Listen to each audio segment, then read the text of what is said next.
কিতাব নিয়ে তাদেরকে পালাতে হয়েছে। আলহামদুলিল্লাহ, আল্লাহর শুকর আদায় করছি। ভাইয়েরা আমার, বাবাজিরা, আসুন একটু আমি বোঝাবো আজকের কোন দিন, কি বার আজকে? সকলেই বলুন। শুক্রবার। দ্বিতীয় নাম জুম্মাবার, জুমার দিন। ভাইয়েরা আমার, বাবাজিরা, আজ কিছু ওলামাদের মুখে শোনা যায়, ভালো করে শুনুন, এই জুমার দিন, আজকের এই জুমার দিন সম্পর্কে আমি নবীজির হাদিস শুনবো। আমি কোরআন হাদিসের দলিল ভিত্তিক যখন আলোচনা করব, আলোচনা শোনার চেষ্টা করুন, বোঝার চেষ্টা করুন। আপনি একগুয়া থাকবেন না বাবা, ওই একজন কি বলেছে সেইটাই মাথায় ঢুকেছে, আপনি ওটা নিয়ে বসে থাকবেন তা নয়। পরিবর্তন হন, ফিরে আসুন, সঠিকটা জানুন। আসুন, রাসূল পাক সাল্লাল্লাহু আলাইহি সাল্লামের পাক জবানের পাক কথা নবীজি বলছেন জুমার দিন সম্পর্কে। আল্লাহর সব দিন তো আল্লাহ, তবে জুমার দিন সম্পর্কে নবীজির হাদিস, ইন্না ইয়াউমাল জুমআতি সাইয়্যিদুল আইয়াম, দিনের মধ্যে শ্রেষ্ঠ দিন হলো জুমার দিন। এই জুমার দিন সম্পর্কে আরেক রিওয়ায়াতে নবীজি বলছেন, ইন্না ইয়াউমাল জুমআতি মিন আফদালি আইয়ামিকুম, রাওয়াহু ইবনে মাজাহ। সিহাসিতার হাদিস ইবনে মাজাহ, নবীজি বলছেন জুমার দিনটা হলো দিনের মধ্যে আফজাল দিন, শ্রেষ্ঠ দিন হলো জুমার দিন।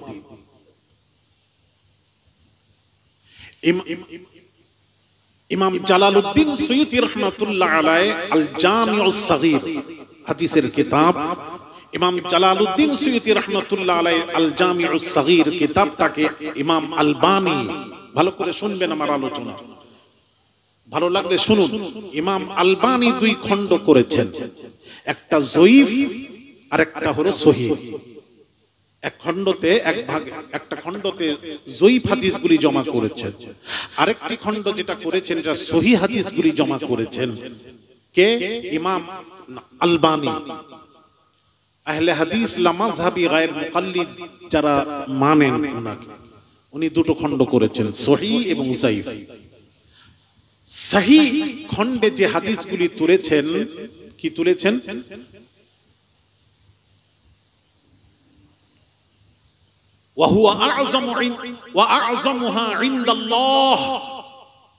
জুমার দিন হলো আল্লাহর নিকটে, জুমার দিন হলো শ্রেষ্ঠ। আল্লাহর নিকটে জুমার দিন শ্রেষ্ঠ। শুধু তাই নয়, আরেক রিওয়ায়াতে ওয়াহুয়া আ'যামু ইনদাল্লাহি মিন ইয়াউমিল আদহা ওয়া ইয়াউমিল ফিতর। জুমার দিন সম্পর্কে আল্লাহ নবী বলছেন জুমার দিন হলো আল্লাহর নিকটে ঈদুল ফিতর, ঈদুল আযহা হতেও শ্রেষ্ঠ। কি আপনি ঈদুল ফিতর, ঈদুল আযহা করছেন? তার চেয়েও শ্রেষ্ঠ হলো জুমার দিন।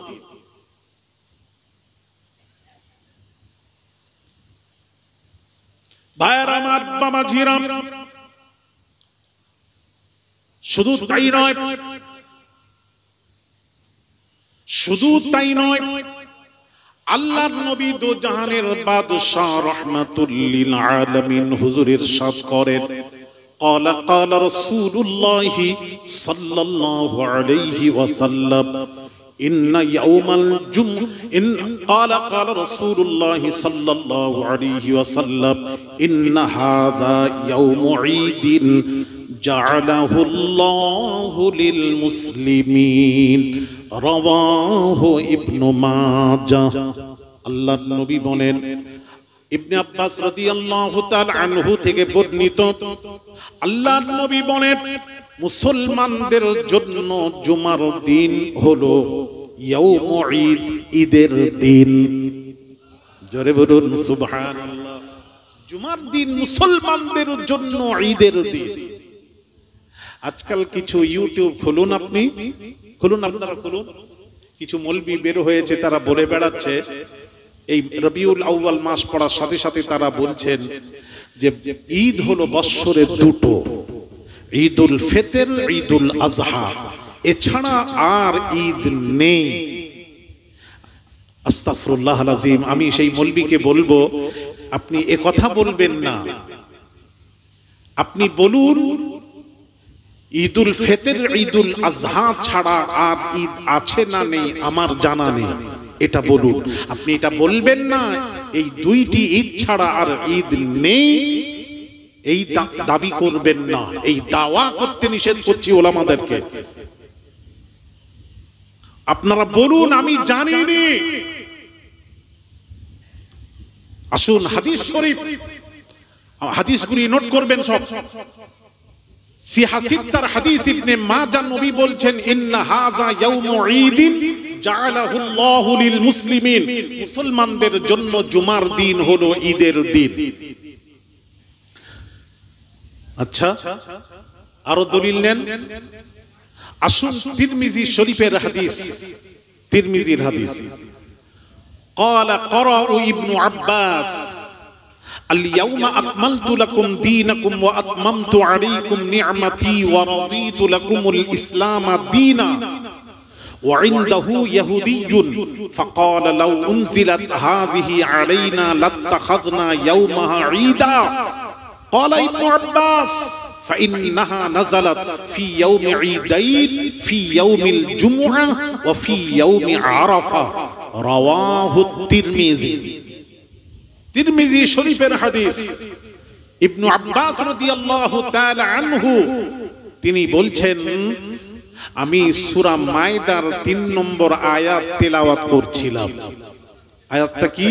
আল ইয়াউমা আকমালতু লাকুম দীনাকুম ওয়া আতমামতু আলাইকুম নি'মাতি ওয়া রাদিতু লাকুমুল ইসলাম দীনা। এই আয়াতে কারিমা তেলাওয়াত করছিলাম সূরা মায়দা। وعنده يهودي, আমার পাশে এক ইহুদি বসেছিল। فقال لو انزلت هذه علينا لاتخذنا يومها عيدا।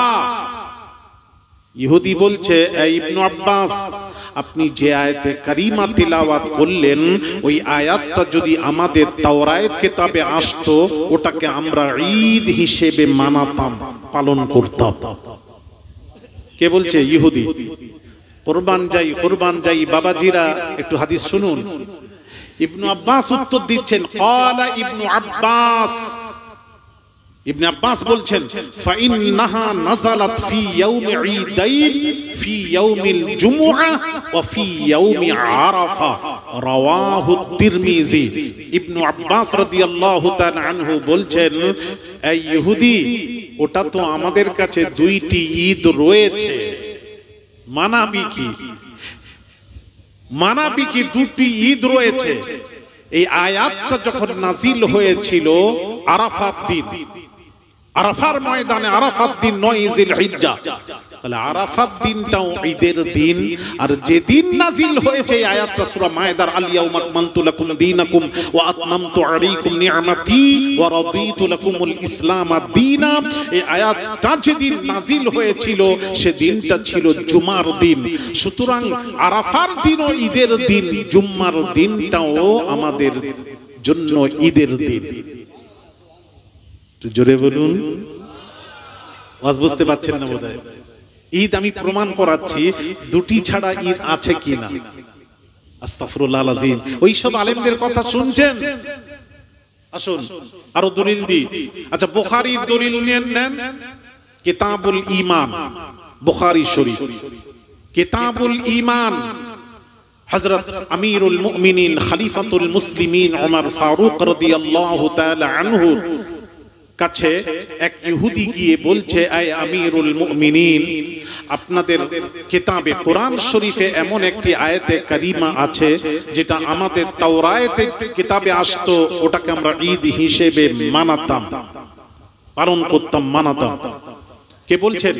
ইহুদি আমিরুল মুমিনিন ওমর ফারুক রাদিয়াল্লাহু তাআলা আনহুকে বললেন। হযরত উমর আমিরুল মুমিনিন খলিফাতুল মুসলিমিন ওমর ফারুক রাদিয়াল্লাহু তাআলা আনহু তিনি বলেন, উত্তর দিচ্ছেন, উত্তরটা শুনুন। ক্বালা উমর, قال عمر قد عرفنا ذلك اليوم والمكان الذي نزلت فيه على النبي صلى الله عليه وسلم وهو قائم بعرفة يوم الجمعة رواه البخاري كتاب الإيمان হযরত আমিরুল মুমিনিন খলিফাতুল মুসলিমিন উমর ফারুক রাদিয়াল্লাহু তাআলা আনহু তিনি বলেন, এই ইহুদিরে আল্লাহর নবী দয়ার নবী রাহমাতুল লিল আলামিন যেদিন আরাফার দিন আর 9 জিলহিজ্জা আরাফার ময়দানে নবী দাঁড়িয়েছিলেন ওই সময় আয়াতটা নাজিল হয়েছিল। সুতরাং আরাফার দিনটাও ঈদের দিন, আর যেদিন নাজিল হয়েছিল আয়াতটা সেই দিনটা ছিল জুমার দিন। সুতরাং ওটা আমাদের কাছে দুইটি ঈদ, ওটা আমাদের কাছে দুইটি ঈদ। ভাইরা আমার, বাবাজিরা, তাহলে আসুন একটু হিসেব করি বৎসরে কটা ঈদ। যারা বললেন দুটো ঈদ, ওনাদের কথা বলছি। আসুন, বৎসরে 52টা জুম্মা। কটা জুম্মা? 52টা জুম্মা, 52টা ঈদ। ভালো করে বুঝুন। ঈদুল ফিতর 53 নম্বর ঈদ হলো ঈদুল ফিতর, 53 নম্বর ঈদ, 53 নম্বর ঈদ। আর ঈদ শোনাচ্ছি আপনাকে, হাদিস থেকে শোনাবো, বাহিরে যাব না ইনশাআল্লাহ, ফোঁস করার সুযোগ নেই। ইমাম তিরমিজি শরীফকে ইমাম আলবানী দুটো খণ্ড করেছেন, দুই হিস্সা করেছেন, দুই ভাগ করেছেন। একটা সহিহ হাদিসগুলি তুলেছেন আর একটা জয়ীফ হাদিস তুলেছেন তিরমিজি শরীফে। ইমাম আলবানী তিনি বলছেন, কি বলেছেন? আইয়ামুত তাশরীক ঈদুনা আহলাল ইসলাম। ইসলামে মধ্যে আইয়ামে তাশরীকটাও হলো ঈদের দিন। আইয়ামে তাশরীক ঈদের দিন, এটা সহিহ হাদিস।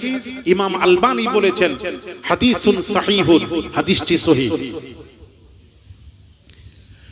ভাইরা আমার, বাবাজিরা, এদিকে তাকান, হাদিসটি সহিহ। আইয়ামে তাশরীক 5 দিনকে বলা হয় 9 জিলহিজ্জা, 10ই জিলহিজ্জা, 11ই জিলহিজ্জা, 12ই জিলহিজ্জা, 13ই জিলহিজ্জা। এই 5 দিনকে বলা হয় আইয়ামে তাশরীক। আইয়ামে তাশরীক এই 5 দিন বাবাজি মুসলমানদের জন্য তাকবীর পড়া। 9 জিলহিজ্জা ফজরের নামাজ থেকে শুরু করে 13ই জিলহিজ্জা আসর পর্যন্ত তাকবীর পড়া। तमाम मुसलमानদের জন্য একবার তাকবীর পড়া ওয়াজিব করে দিলেন। আল্লাহু আকবার, আল্লাহু আকবার, লা ইলাহা ইল্লাল্লাহু, আল্লাহু আকবার, আল্লাহু আকবার, ওয়ালিল্লাহিল হামদ। এই তাকবীর পড়া ওয়াজিব। তাহলে বাবাজি, এই হাদিসটি ইমাম তিরমিজি বলেছেন হাযা হাদিসুন হাসানুন সহিহুন। এই হাদিসটি হলো হাসান পর্যায়ের সহিহ হাদিস, হাসান পর্যায়ের সহিহ হাদিস। তাহলে সহিহ হাদিস দিয়ে প্রমাণ হলো এই 5 দিন হলো ঈদের দিন। তাহলে মোট ঈদ কটা হলো? আগে কটা করলাম? 52টা জুম্মা, 52টা ঈদ। আর ঈদুল ফিতর 53 নম্বর ঈদ। আর 9 জিলহিজ্জা, 9, 10, 11, 12, 13 এই 5 দিনটাও হলো ঈদের দিন। হাদিস সহিহ, 5 দিনও হলো ঈদের দিন। তাহলে 53 আর 5 কত হলো? আর আসতে বলুন, শুনতে পাবে বাইরে। আর আসতে বলুন কত হলো? আমি তো 55 ঈদ বলেছি, আমি আর বাড়াইনি, আজকেই বাড়াচ্ছি, এখান থেকে শুরু করলাম। তাহলে কটা হলো? 58টা ঈদ বৎসরে। হাদিস দিয়ে প্রমাণ হলো। তাহলে যে মৌলবি বললেন 2টি ঈদ ছাড়া আর ঈদ নেই, ওনার কথাটা আল্লাহ পাক বলছেন কিভাবে ফয়সালা করতে হয় জানেন? মাঝখানে দাঁড়িয়ে আপনি বলবেন, আপনি যার ভক্ত, আপনি বলবেন উনি বলেছেন, অমুক সাহেব বলে দিয়েছেন এটাই সঠিক না, আমি অমুকের ভক্ত, অমুক বলে দিয়েছেন এটাই সঠিক, এইভাবে বিচার হয় না। বিচার কিভাবে হবে জানেন? কোরআন, ফাইন তানাযাতুম ফি শাইইন ফারুদ্দুহু ইলাল্লাহি ওয়ার রাসূল। পৃথিবীতে কোন আলেম, ওলামা, মুহাদ্দিস, মুফাসসির, পীর, ওয়ালি, গাউস, কুতুব, আবদাল কোন কথা যদি বলেন, কোন কথা যদি বলেন, সেই কথাটাকে আমরা দেখব, কোরআন হাদিসে ফেলে দেখব। কোরআন হাদিসের যদি পক্ষে হয় আমরা মেনে নেব, আর কোরআন হাদিসের বিপক্ষে গেলে মানা, একটু জোরে, মানা যাবে না। তাহলে যারা বললেন দুইটি ঈদ ছাড়া আর ঈদ নেই, তাদের কথাটা কি কোরআন হাদিসের পক্ষে গেল না বিপক্ষে গেল? আরেকটু জোরে, বিপক্ষে গেল। তাহলে তাদের কথা মানা যাবে না। তাহলে মোট কটা ঈদ হলো? 58টা ঈদ।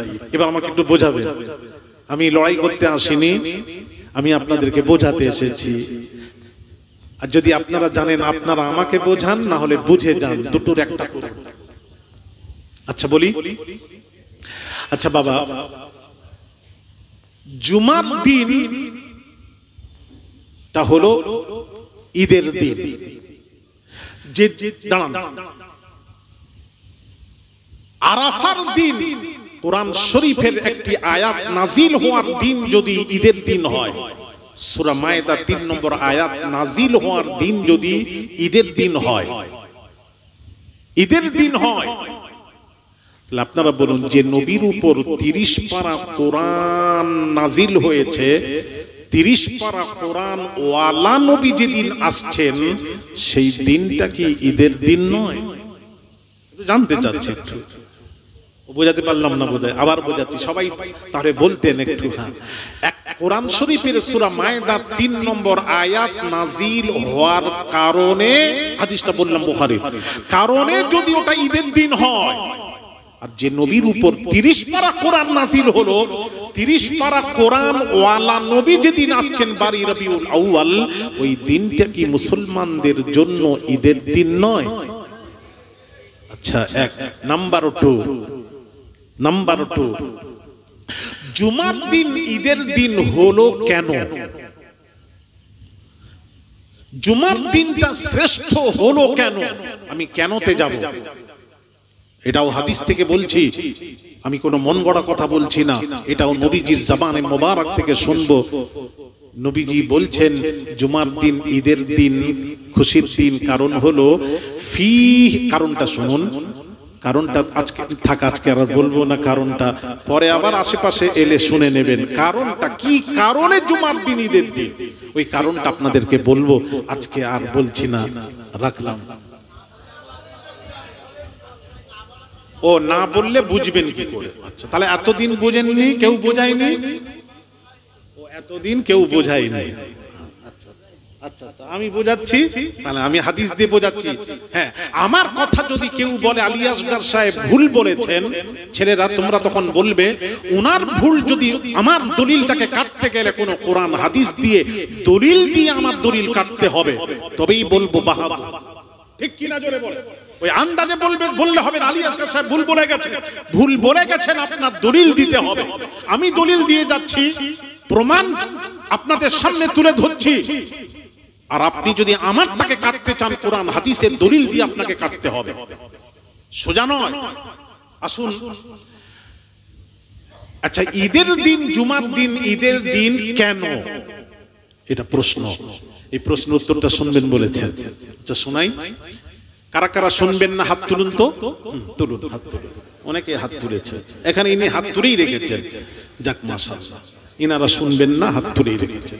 ইনারা আসলে বাংলাদেশি তো বাংলা ভালো বুঝবে, আমি তো বাংলাই বললাম, ও বুঝতে পারেননি। ও আচ্ছা, এতক্ষণ যা বললাম তাহলে কিছুই বুঝতে পারেননি না? এটাই বুঝতে পারেননি, এটাই বুঝতে পারেনি, বুঝার চেষ্টা, ওই অন্য মনস্ক হয়ে ওয়াজ শুনেননি। সামান্য একটু, আর 12:30টায় 1টার মধ্যে শেষ হয়ে যাবে, একটু শুনুন, ভালো লাগবে, জানতে পারবেন অনেক কিছু ইনশাআল্লাহ। কোরআন হাদিসের দলিল ভিত্তিক আপনাদের আশা যে আলী আসগর হুজুরকে একবার দেখব, তার কাছে বসে তার বক্তব্য শুনবো, আপনাদের বড় আশা নিয়ে বসে আছেন, তাই তো নাকি? এক কথা বলেন না, তাই? ভাইরা আমার, বাবাজিরা, আসুন, জুমার দিন ঈদের দিন কেন, কি কারণে জুমার দিন ঈদের দিন? আসুন, এটাও নবীজির জবানে মোবারক থেকে শুনবো। দয়ার নবী রাহমাতুল লিল আলামিন পাক জবানের পাক কথা নবী বললেন, ফীহি খুলিকা আদম, ফীহি খুলিকা আদম। আদম আলা নবিয়িনা আলাইহিস সালাতু ওয়াস সালামের মিলাদ হয়েছিল, আদম নবীর তাখলিক হয়েছিল, মানে পয়দা হয়েছিলেন যেদিন, সেদিনটা ছিল জুমার দিন। জুমার দিন আদম নবী পয়দা হওয়ার কারণে আল্লাহ নবী বলছেন ওই দিনে নবী আদম নবীর আসার কারণে, আদম নবীর সাথে ওই দিনের সম্পর্ক লিঙ্ক থাকার কারণে ওই দিনটা হয়ে গেল ঈদের দিন। তাহলে আদম নবীর মিলাদের দিন যদি ঈদের দিন হয়, হাদিস নবী নিজে বলেছেন, আদম নবীর পয়দাইশের দিন মিলাদের দিন হলো জুমার দিন, যার জন্য জুমার দিন ঈদের দিন। আমি কি বোঝাতে পারছি? বুঝতে পারছেন? যার জন্য ঈদের দিন। তাহলে আমাকে বোঝান যে নবীর ওসিলায় আদম নবীর তওবা কবুল, নবীর ওসিলায় আদম নবীর তওবা কবুল। ভাইরা আমার, বাবাজিরা, আদম আলা নবিয়িনা আলাইহিস সালাতু ওয়াস সালাম বেহেশতে থাকাকালীন আল্লাহ পাক বললেন, লা তাকরাবা হাযিহিস শাজারা, আদম রে, হাওয়া রে, অমুক গাছের কাছে যাবে না, তার ফল খাবে না, আল্লাহ নিষেধ করলেন। এমন সময় বাবাজি বেহেশতের মধ্যে আল্লাহর শব্দ শোনা যাচ্ছে। আদম নবী গুটি গুটি কদমে হেঁটে গিয়ে বাবাজি গিয়ে দেখলেন ওই গাছের নিচে বসে এক দুর্বেশ আল্লাহর নাম জপছে। আল্লাহ আল্লাহ আল্লাহ আল্লাহ আল্লাহ আল্লাহ আল্লাহ আল্লাহ আল্লাহ আল্লাহ আল্লাহর নাম জপছে। ভাইয়েরা আমার, বাবাজিরা, এমন সময় বাবাজি আদম আলা নবিয়িনা আলাইহিস সালাতু ওয়াস সালাম তিনি এবার বললেন, কে গো আপনি? কে? আপনার পরিচয় কি? আল্লাহর নাম নিচ্ছেন, আপনার পরিচয় কি? আপনি কে? ভাইয়েরা আমার, বাবাজিরা, আপনি কে? তখন উনি কি বলেছিলেন? ইন্নী লাকুমা লামিনান নাসিহিন,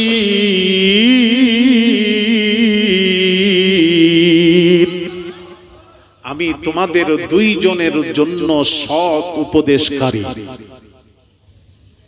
সৎ উপদেশ, ওটা কে বলুন তো? একজনও বলতে পারবেন না? ইবলিস, শয়তান, এই পাগড়ি টাগড়ি জুব্বা টুব্বা পরে এই দাড়ি। আল্লাহ আল্লাহ আল্লাহর নাম না নিলে তো মানুষকে পথভ্রষ্ট করা যাবে না। মানুষকে আকর্ষণ করতে গেলে আল্লাহ নবীর নাম নিতে হবে, নিয়ে ডাকতে হবে। ডেকে শয়তান কি বলেছিল? দাঁড়ান, শয়তান কি বলেছিল? হ্যাঁ, শয়তানকে আল্লাহ যখন বিতাড়িত করেছিলেন, বেহেশত থেকে বিতাড়িত করেছিলেন, আমার দিকে লক্ষ্য করুন, তখন শয়তান আল্লাহকে বলেছিল, আল্লাহ তুমি আমাকে শক্তি দাও, আমি তোমার বান্দাকে দুনিয়ায় গিয়ে পথভ্রষ্ট করব, গুমরাহ করব। আল্লাহ চ্যালেঞ্জ করে শুনেছিলেন। আল্লাহ সেদিনও বলেছিলেন, এই ইবলিস শোন, আমার যে প্রকৃত বান্দা হবে, ইন্না ইবাদি, যে আমার প্রকৃত বান্দা হবে, তাকে তুই পথভ্রষ্ট গুমরাহ করতে পারবি না। আমি আল্লাহ, আমারও চ্যালেঞ্জ। আল্লাহ চ্যালেঞ্জ শুনেছিলেন। হ্যাঁ, এদিকে লক্ষ্য করুন। এখন ইবলিস আল্লাহকে বলল, আল্লাহ আমি কিভাবে তোমার, আল্লাহ বলে কিভাবে তুই পথভ্রষ্ট করবি আমার বান্দাকে? না, কোরআন নিয়ে সিরাতে মুস্তাকিমে সোজা রাস্তায় কোরআন নিয়ে বসবো, কোরআন শোনাবো, কোরআনের আকর্ষণে মানুষ আসবে, আমি তাদেরকে কোরআন শুনিয়ে শুনিয়ে পথভ্রষ্ট করব, গুমরাহ করব। এই জন্য কোরআন কি বলছে একটু শুনুন।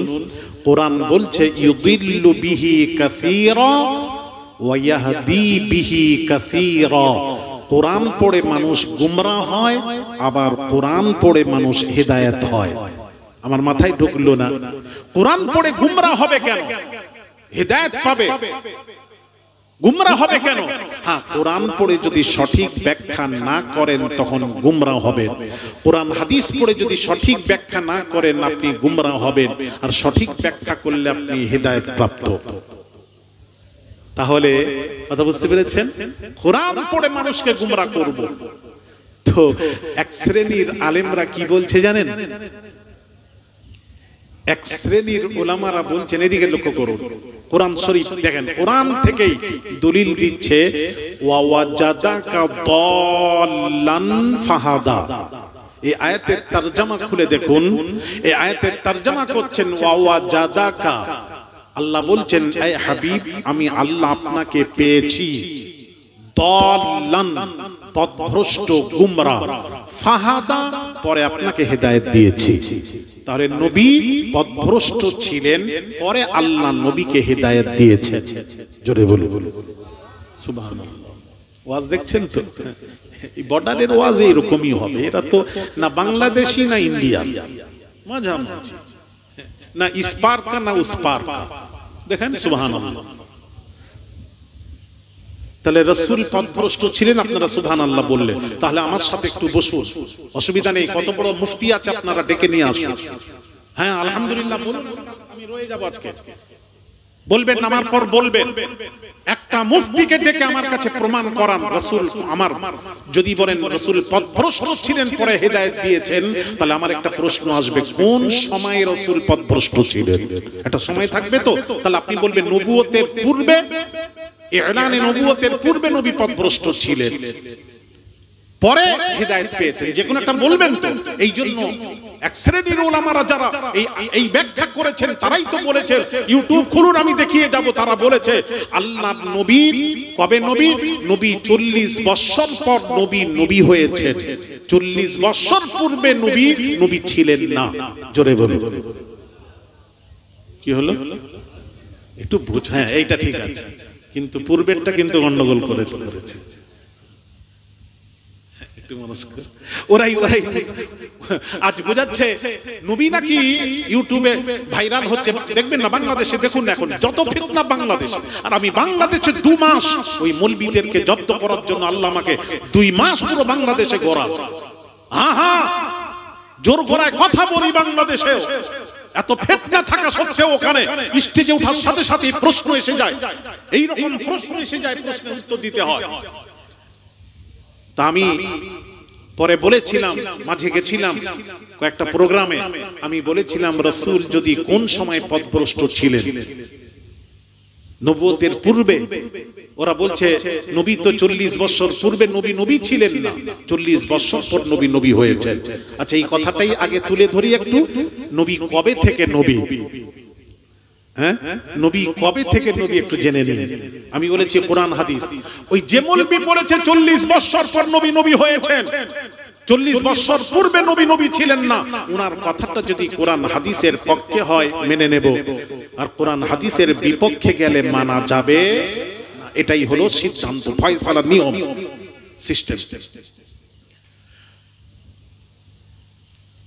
ভাইয়ের আমার, মামা ছিলাম, আল্লাহর নবী মাতা ওয়াজাবাত লাকান নবুওয়া, আল্লাহর নবী তো জাহানের বাদশা রাহমাতুল লিল আলামিন কে প্রশ্ন করা হলো, ইয়া রাসূলুল্লাহ, ইয়া হাবিবাল্লাহ, হুজুর আপনি কবে থেকে নবী?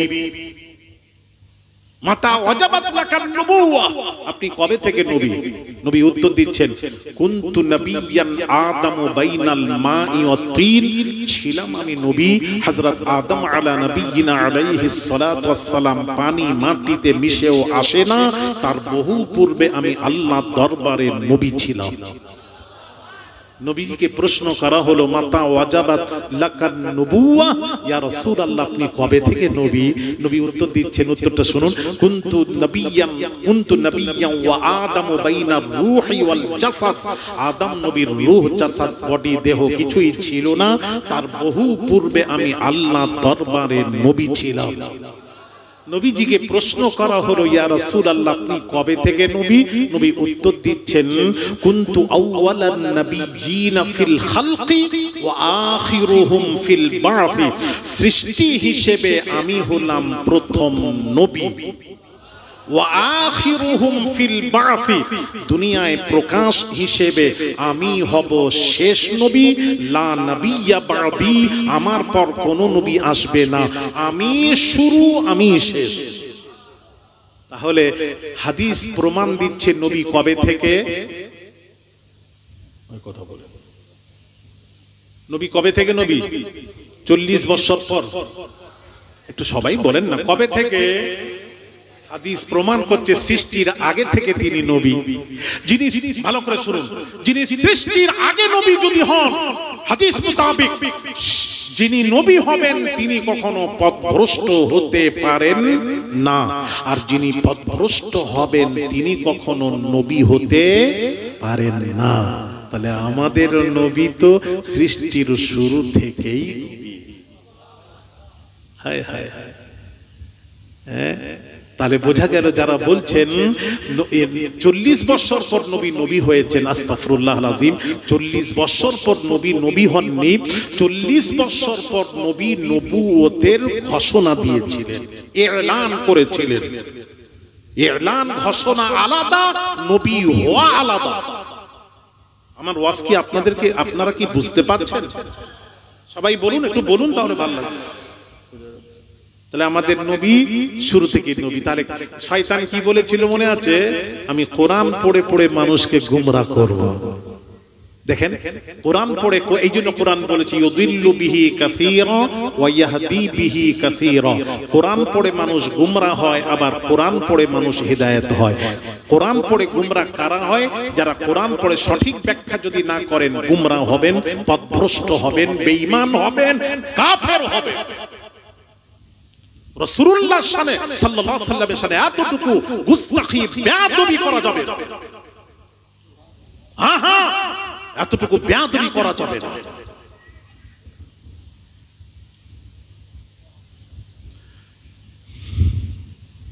রাসূলের শানে বেয়াদবি করছেন, রাসূল বুঝলেন না?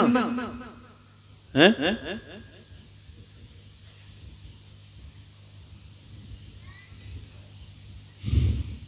আজ রাসূলের শানে কি বলা হচ্ছে আপনারা জানেন? আজ বলা হচ্ছে রসুলের, মুফতি সাহেব বলছেন রসুলের সমস্ত নবীদের পিতারা রাখাল ছিলেন। রাখাল ছিলেন। নবীর পিতারা কি ছিলেন? বকরি, ছাগল, বকরি, ভেড়া, বকরি চড়াতেন, সব রাখাল ছিলেন।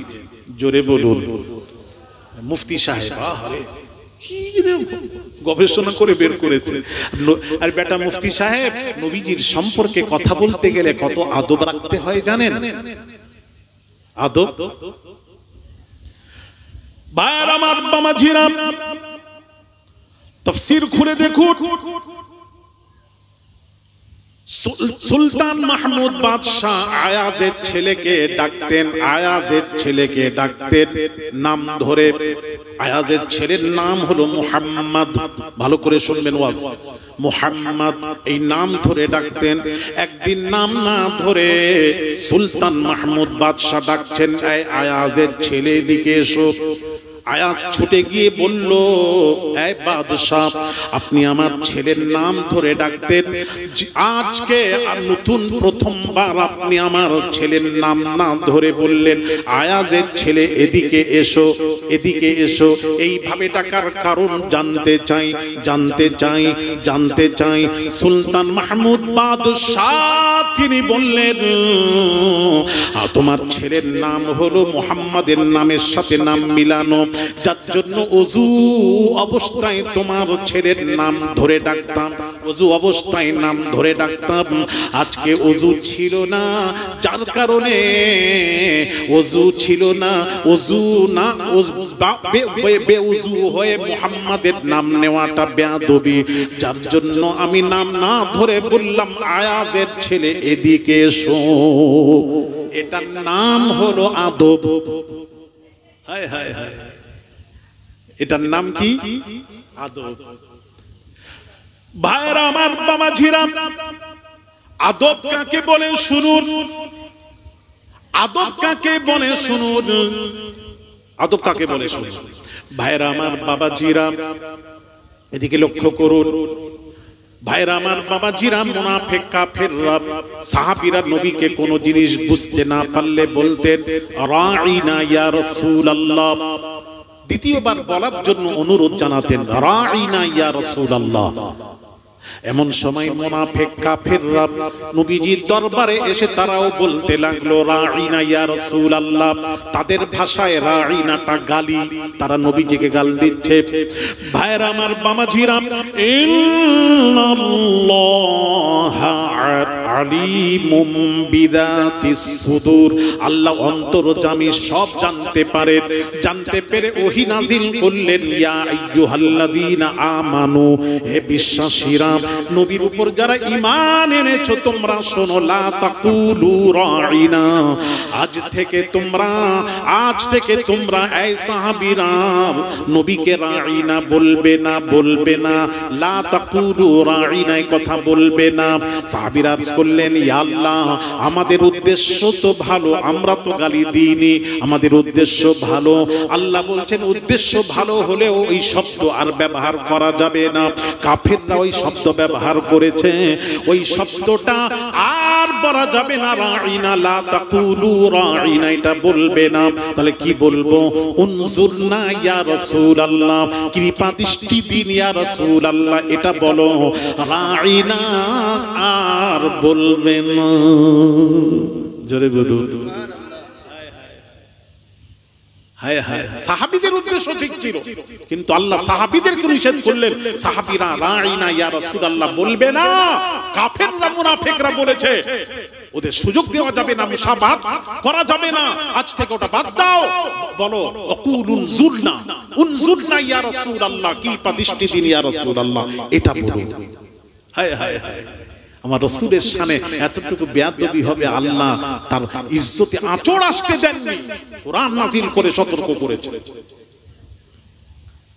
হ্যাঁ ভাইরা আমার, বাবাজিরা, আব্বাস রাদিয়াল্লাহু তাআলা আনহু, রাসূলের চাচা, একজন প্রশ্ন করলো, আব্বাস, বয়সে আপনি বড়, বয়সে আপনি বড় না আপনার ভাতিজা মুহাম্মদ সাল্লাল্লাহু আলাইহি ওয়াসাল্লাম বয়সে বড়? ভালো করে বুঝবেন, বয়সে কে বড় প্রশ্ন ছিল। আব্বাস রাদিয়াল্লাহু তাআলা আনহু তো বয়সে বড় ছিলেন, আরে দুদিনের বড় হলে তো বড় ছিলেন। উনি বলতে পারতেন, উত্তরটা এইভাবে হতো যে বয়সে আমি আব্বাস বড়, এটা বলতে পারতেন। বয়সে আমি বড়, তবে রাসূল সব দিক দিয়ে বড়, এটা হলো উত্তর হওয়া দরকার ছিল, এটাই সঠিক ছিল। কিন্তু আব্বাস রাদিয়াল্লাহু তাআলা আনহু তিনি বলছেন, রাসূল সম্পর্কে যখন প্রশ্ন করা হয়েছে, আমি যদি বলি আমি বড়, এটাও বেয়াদবি হবে রাসূলের শানে। যার জন্য কি সুন্দর করে উত্তরটা দিচ্ছেন। এই বাবাজিরা, এলাকাবাসী, এই এলাকাবাসী, আমি আলী আসগার আওলাদে রাসূল বলে যাচ্ছি, কোরআন হাদিস দিয়ে বাবাজি আপনাদের সামনে রেফারেন্স দিয়ে ওয়াজ করে যাচ্ছি। কি আব্বাস রাদিয়াল্লাহু তাআলা আনহু নবীর চাচার উত্তরটা শুনুন, উত্তরটা শুনুন, শুনবেন? এই কথাও বলছেন না, এই উত্তরটা শুনবেন। হ্যাঁ, উত্তরটা শোনো বাবা, ভালো লাগবে, শিখুন, শিখে যান। উত্তর দিচ্ছেন, হ্যাঁ, হুয়া আকবারু মিন্নি, উত্তর দিচ্ছেন হুয়া আকবারু মিন্নি, বড় তো রাসূল। আব্বাস প্রশ্ন কি ছিল? বয়সে কে বড়? উত্তর দিচ্ছেন হুয়া আকবারু মিন্নি, বড় তো রাসূল। বলে দিয়ে বলছেন, এবার শেষের কথা বলছেন, রাসূল কোথায় বয়সে বড়?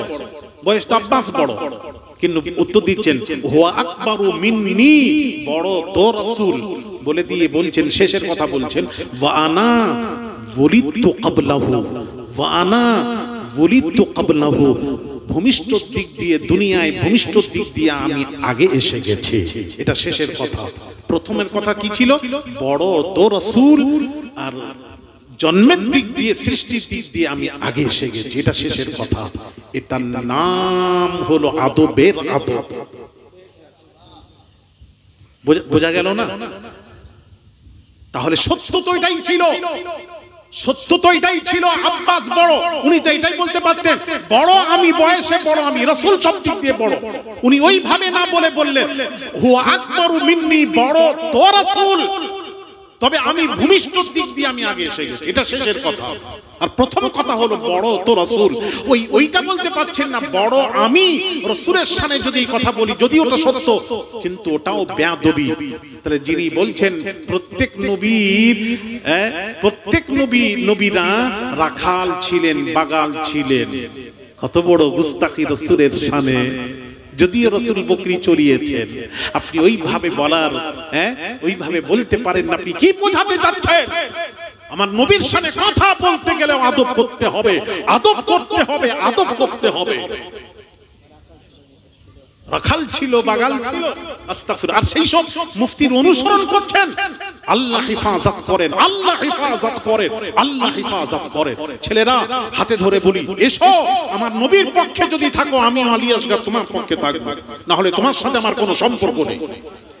এলান করছি, শুনে নাও, পৃথিবীতে সব একদিকে হক, আলী আসগর আমি একদিকে।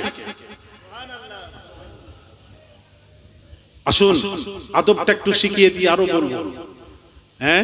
বলবো ভালো লাগবে আপনাদেরকে। আগে রাসূল বুঝুন, তবেই তো সম্মান করবেন। আপনারা যখন আমাকে বুঝবেন তখন তো সম্মান করবেন। আর যিনি বুঝেছেন, লাউড স্পিকারে উনি কি সুন্দর করে বলছিলেন, যদিও আমি ততটা নয়, কিছু নয়, তারপরও উনি বলছেন, উনি জানেন পেয়ারডাঙ্গা সম্পর্কে। কথা বুঝতে পেরেছেন? আমাদের পরিচয় হলো বাবাজি। তো তিনি জানেন বলে তিনি বললেন, আপনি যখন আমাকে জানবেন তবেই তো সম্মান করবেন। আসুন আদব কাকে বলে দেখি। বারা ইবনে আজিব রাদিয়াল্লাহু তাআলা আনহু সাহাবীদের সামনে বসে আছেন, বসে বলছেন আল্লাহর নবী বলেছেন 4 প্রকারের পশুর কুরবানি চলবে না। এরকম আঙুল তুলে বললেন 4 প্রকার পশুর কুরবানি চলবে না। নবীর কথাটাকে নকল করছেন কে? বারা ইবনে আজিব রাদিয়াল্লাহু তাআলা আনহু। এইভাবে দেখাচ্ছেন, যেন আমি দেখাচ্ছি আপনাদেরকে, ওই রকমই দেখাচ্ছেন। দেখাতে গিয়ে হযরত সাহাবায়ে রাসূল বারা ইবনে আজিব রাদিয়াল্লাহু তাআলা আনহু চিন্তা করলেন, হায় রে, নবীজি তো আঙ্গুল মোবারক, নবীর আঙ্গুল বলতে গেলে বলতে হবে আঙ্গুল মোবারক। আপনি মাথা বললে মাথা মোবারক, হাত মোবারক, পা কদম মোবারক, মোবারক এন্ড করতে হবে। ওই হাত মাথা বেয়াদব, এই সব বেয়াদব মৌলবীর, খবরদার মৌলবীর সাথে উঠা বসা করবেন না। তাদেরকে বর্জন করুন, বয়কট করুন। অনুরোধ করছি, যদি মুস্তাফার শাফাআত পেতে চান কিয়ামতের দিন। ভাইয়ার আমার, বাবাজিরা ভালো করে বোঝেন, বোঝাচ্ছি, আমি বোঝাতে এসেছি। সাহাবায়ে রাসূল 4টা আঙ্গুল তুলে নবীর কথাটাকে নকল করছেন। 4 প্রকারের পশুর কুরবানি চলবে না। নবী যেভাবে দেখিয়েছেন, সাহাবী দেখাতে গিয়ে মনে পড়লো, হায় রে, নবীও তো আঙ্গুল মোবারক তুলেছিলেন, আমিও তো তুললাম। তো আমার আঙ্গুল তুলাতে গিয়ে যদি আমার আঙ্গুল নবীজির আঙ্গুল মোবারকের চেয়ে যদি উঁচু হয়ে যায়, বড় হয়ে যায়, তাহলে তো বেয়াদবি হবে। সঙ্গে সঙ্গে এই কথা মনে পড়লে আঙ্গুলটা নামিয়ে নিয়ে বারা ইবনে আজিব সাহাবায়ে রাসূল আঙ্গুলটা নামিয়ে নিয়ে বলছেন, আমার আঙ্গুল নবীজির আঙ্গুল মোবারকের চেয়ে অনেক ছোট। জোরে বোঝা যাচ্ছে না? বোঝা মানবাস। হায় হায়, এটার নাম হলো আদবের আদব। ভাই আমার, বাবাজিরা, কাদ্দাম আদব একটু শুনে যান, একটু শোনার দরকার আছে আপনাদের। আজকাল মৌলবীরা, ওই মুফতি সাহেব, কি মুফতি? আমি তো রাসূল সম্পর্কে যারা ভাষা জানে না তাদেরকে আমি মানি না, আদব মানি না, আমি মানি না। আপনারা মানতে পারেন, গোটা দুনিয়া মানতে পারে, আমি মানি না। মাঝিরা, চার ইমামের এক ইমাম ইমামে আযম নু'মান বিন সাবিত আবু হানিফা রাহমাতুল্লাহ আলাইহি, তিনি একদিন নবীজিকে স্বপ্ন দেখলেন। দয়ার নবী স্বপ্নে এসে বললেন, এই নু'মান বিন সাবিত আবু হানিফা, তুমি ফতোয়া দিয়েছো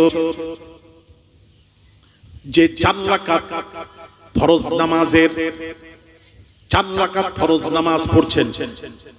নবীজি বলছেন 4 রাকাত ফরজ নামাজের প্রথম বৈঠক, মানে দ্বিতীয় রাকাতে যে আমরা বসি, প্রথম বৈঠক ওটাকে বলা হয় 4 রাকাতের প্রথম বৈঠক। আত-তাহিয়াতু লিল্লাহি ওয়াস-সালাওয়াতু ওয়াত-তাইয়্যিবাত, আসসালামু আলাইকা আইয়ুহান নাবিয়্যু ওয়া রাহমাতুল্লাহি ওয়া বারাকাতুহু, আসসালামু আলাইনা ওয়া আলা ইবাদিল্লাহিস সালিহিন, আশহাদু আল্লা ইলাহা ইল্লাল্লাহু ওয়া আশহাদু আন্না মুহাম্মাদান আবদুহু ওয়া রাসূলুহু পড়ে আবার 3 রাকাতের জন্য দাঁড়িয়ে যাও, 3 রাকাতের জন্য দাঁড়িয়ে যাও। নবীজি স্বপ্নে বলছেন, এই নু'মান বিন সাবিত আবু হানিফা, তুমি ফতোয়া দিয়েছো 4 রাকাত ফরজ নামাজের প্রথম বৈঠকে আবদুহু ওয়া রাসূলুহু পড়ার পর কোন নামাজি যদি, মুসল্লি যদি আল্লাহুম্মা সাল্লি আলা মুহাম্মাদ এতটুকু যদি পড়ে নেয়, তার উপর সাহু সাজদা ওয়াজিব হয়ে যায়। এটা মাসলা, এটা জেনে রাখবেন আপনারা, তার উপর সাহু সাজদা ওয়াজিব হয়ে যায়। আবদুহু ওয়া রাসূলুহু পড়ে দাঁড়িয়ে যায়। আল্লাহুম্মা সাল্লি আলা যদি পড়েন, তারপর মনে পড়ে যে এটা 2 রাকাত, দাঁড়িয়ে যান, সাহু সাজদা দরকার নেই। আর যদি আল্লাহুম্মা সাল্লি আলা মুহাম্মাদ এতটুকু পড়ার পর মনে পড়লো, হায় রে এটা তো 2 রাকাত, আপনি দাঁড়াবেন, দাঁড়িয়ে যান, তারপর শেষে সাহু সাজদা দিয়ে নামাজ পুরো করুন, নামাজ হবে। সাহু সাজদা ছাড়া নামাজ হবে না, সাহু সাজদা আপনার উপর ওয়াজিব হয়ে গেল। তো নবীজি স্বপ্নে বলছেন, এই নু'মান বিন সাবিত আবু হানিফা, তুমি এই ফতোয়া দিলে কেন? তুমি এই ফতোয়া দিলে কেন? যদি কোন নামাজি প্রথম বৈঠকে আবদুহু ওয়া রাসূলুহু পড়ার পর যদি আল্লাহুম্মা সাল্লি আলা মুহাম্মাদ দরুদ পড়ে, সে তো আমি রাসূলুল্লাহর উপরই তো দরুদ পড়বে, অসুবিধা কোথায়? অসুবিধা কোথায়? আমার উপরই তো দরুদ পড়বে, সে আমার উপর দরুদ পড়বে, অসুবিধা কোথায়? এই ফতোয়া কেন দিলে? এই ফতোয়া দিলে কেন? যদি কেউ দরুদ পড়ে তার উপর সাহু সাজদা ওয়াজিব, এই ফতোয়া দিতে গেলে কেন? কেন দিলে? নবীজি জিজ্ঞেস করছেন স্বপ্নে। নু'মান বিন সাবিত আবু হানিফা কি উত্তর দিয়েছিলেন আজকে আর বলবো না, আমি পরে ইনশাআল্লাহ আবার আশেপাশে যদি আসি বা মেদিনীপুরে যান, আপনাদের দাওয়াত দিচ্ছি। মেদিনীপুরে আমার একটা প্রতিষ্ঠান আছে, মাদানিয়া আহমদিয়া তাজবিদুল কোরআন প্রতিষ্ঠানে বাৎসরিক জলসা চৈত্র মাসে হয়, রমজান পড়ার কারণে ওটা পিছিয়ে দিয়েছি, ওটা জ্যৈষ্ঠ মাসে করা হয়। এখনো আপনাদেরকে জানাবো, ওখানেই বলবো নু'মান বিন সাবিত আবু হানিফা নবীজিকে কি উত্তর দিয়েছিলেন। আজকে থাক, আমার কাছে আবার কি প্রশ্ন এসেছে, আজকেই বলবো না? না, ওই 2-4 জন বললে আমি তো বলবো না, সবাই বসে আছে, সবাই বললে এই তো অনেকটা হয়ে গেছে। আরে এই পাশের লোকজন কি ব্যাপারে মনে হচ্ছে, এদের হাত টাত নেই নাকি বলুন তো? ওই আমি বাংলাদেশে, আমি ফজরের আউয়াল ওয়াক্তে উঠেছি, উঠে দেখেন ওই আমাকে ওযু করাচ্ছে তারা, বহু মুরিদ মোতাকিদ আছে, তো আমাকে ওযু করাচ্ছে ছেলেরা, অন্ধকার তো তখনও ফর্সা হয় না, অন্ধকার, ওযু করাচ্ছে। তখন ওই 2টো ছেলে দাঁড়িয়ে, দূর থেকে দাঁড়িয়ে বলছে, একজন অপরকে বলছে, দেখ হুজুরের না হাত নেই। একজন অপরকে বলছে, সে বলছে হুজুরের হাত নেই কি করে জানলি? ওই তো দেখ না, হুজুরের পা ধুইয়ে দিচ্ছে। তার মানে হুজুরের যদি হাত থাকতো হুজুর নিজেই ধুয়ে নিতেন, হাত নেই বলেই তো পা ধুইয়ে দিচ্ছে। ব্যাখ্যা। তো আমার মনে এদের হাত টাত বোধে নেই, বোধে হাত উঠাবে কি? সবাই শুনবেন তো? কারা কারা শুনবেন না হাত তোলেন। হ্যাঁ তোলেন, এই তো তুলেই রেখেছে। এই যে মাঝে মাঝে আমাকে আসতে হবে, না হলে গন্ডগোল, খুব গন্ডগোল। বাবাজি, ছেলেরা শোনো, খাওয়া দাওয়া পরে করবে, ওয়াজটা শোনো না। ইমামে আযম আবু হানিফা কত বড় আশিকে রাসূল ছিলেন নু'মান বিন সাবিত আবু হানিফা। তিনি উত্তর দিচ্ছেন, ইয়া উত্তরটা শুনুন, উত্তরটা শুনুন, খুব ভালো লাগবে, অন্যমনস্ক হবেন না। ইয়া রাসূলুল্লাহ, ইয়া হাবিবাল্লাহ, হুজুর 4 রাকাত ফরজ নামাজের প্রথম বৈঠকে দুরূদ শরীফ পড়ার কথা নয়, কথা নয়, কথা নয়। আব্দুহু ওয়া রাসূলু পড়ে দাঁড়ানোর কথা। তাই কোন নামাজি যদি দুরূদ শরীফ পড়ে ভুলবশত পড়বে, বেখেয়ালে পড়বে, অন্য মনস্ক হয়ে গেলে তখন পড়ে ফেললো। হযরত নু'মান বিন সাবিত আবু হানিফা হুজুর বলছেন, ইয়া রাসূলুল্লাহ, নু'মান বিন সাবিত বলছেন, ইয়া রাসূলুল্লাহ, আপনার উপর দুরূদ শরীফটা বেখেয়ালে পড়া, অন্য মনস্ক হয়ে পড়াটা আমি নু'মান বিন সাবিত আবু হানিফা আদবের খেলাফ মনে করি, তাই এই ফতোয়া দিয়েছি। আদবের খেলাফ, অন্য মনস্ক হয়ে দুরূদ শরীফ পাঠ করাটাও আদবের খেলাফ, তাই এই ফতোয়া দিয়েছি। আল্লাহর নবী নু'মান বিন সাবিত আবু হানিফার কথা শুনে বললেন, হে আবু হানিফা, তুমি ঠিক ফতোয়া দিয়েছো। আমি রাসূলুল্লাহর উপর অন্য মনস্ক হয়ে ভুলবশত দুরূদ শরীফ পড়া যাবে না, ঠিক ফতোয়া দিয়েছো, এই ঠিক ফতোয়া দিয়েছো। আজ থেকে তুমি এই ফতোয়া দেওয়ার কারণে আজ থেকে তুমি ইমামুল মুসলিমিন, तमाम পৃথিবীর মুসলমানদের ইমাম। আর একটু জোরে বলুন, নারা রিসালাত, নারা হায়দারি, নারা তাকবীর, নারা রিসালাত। নবীর তাজিম করার কারণে ইমাম আযম আবু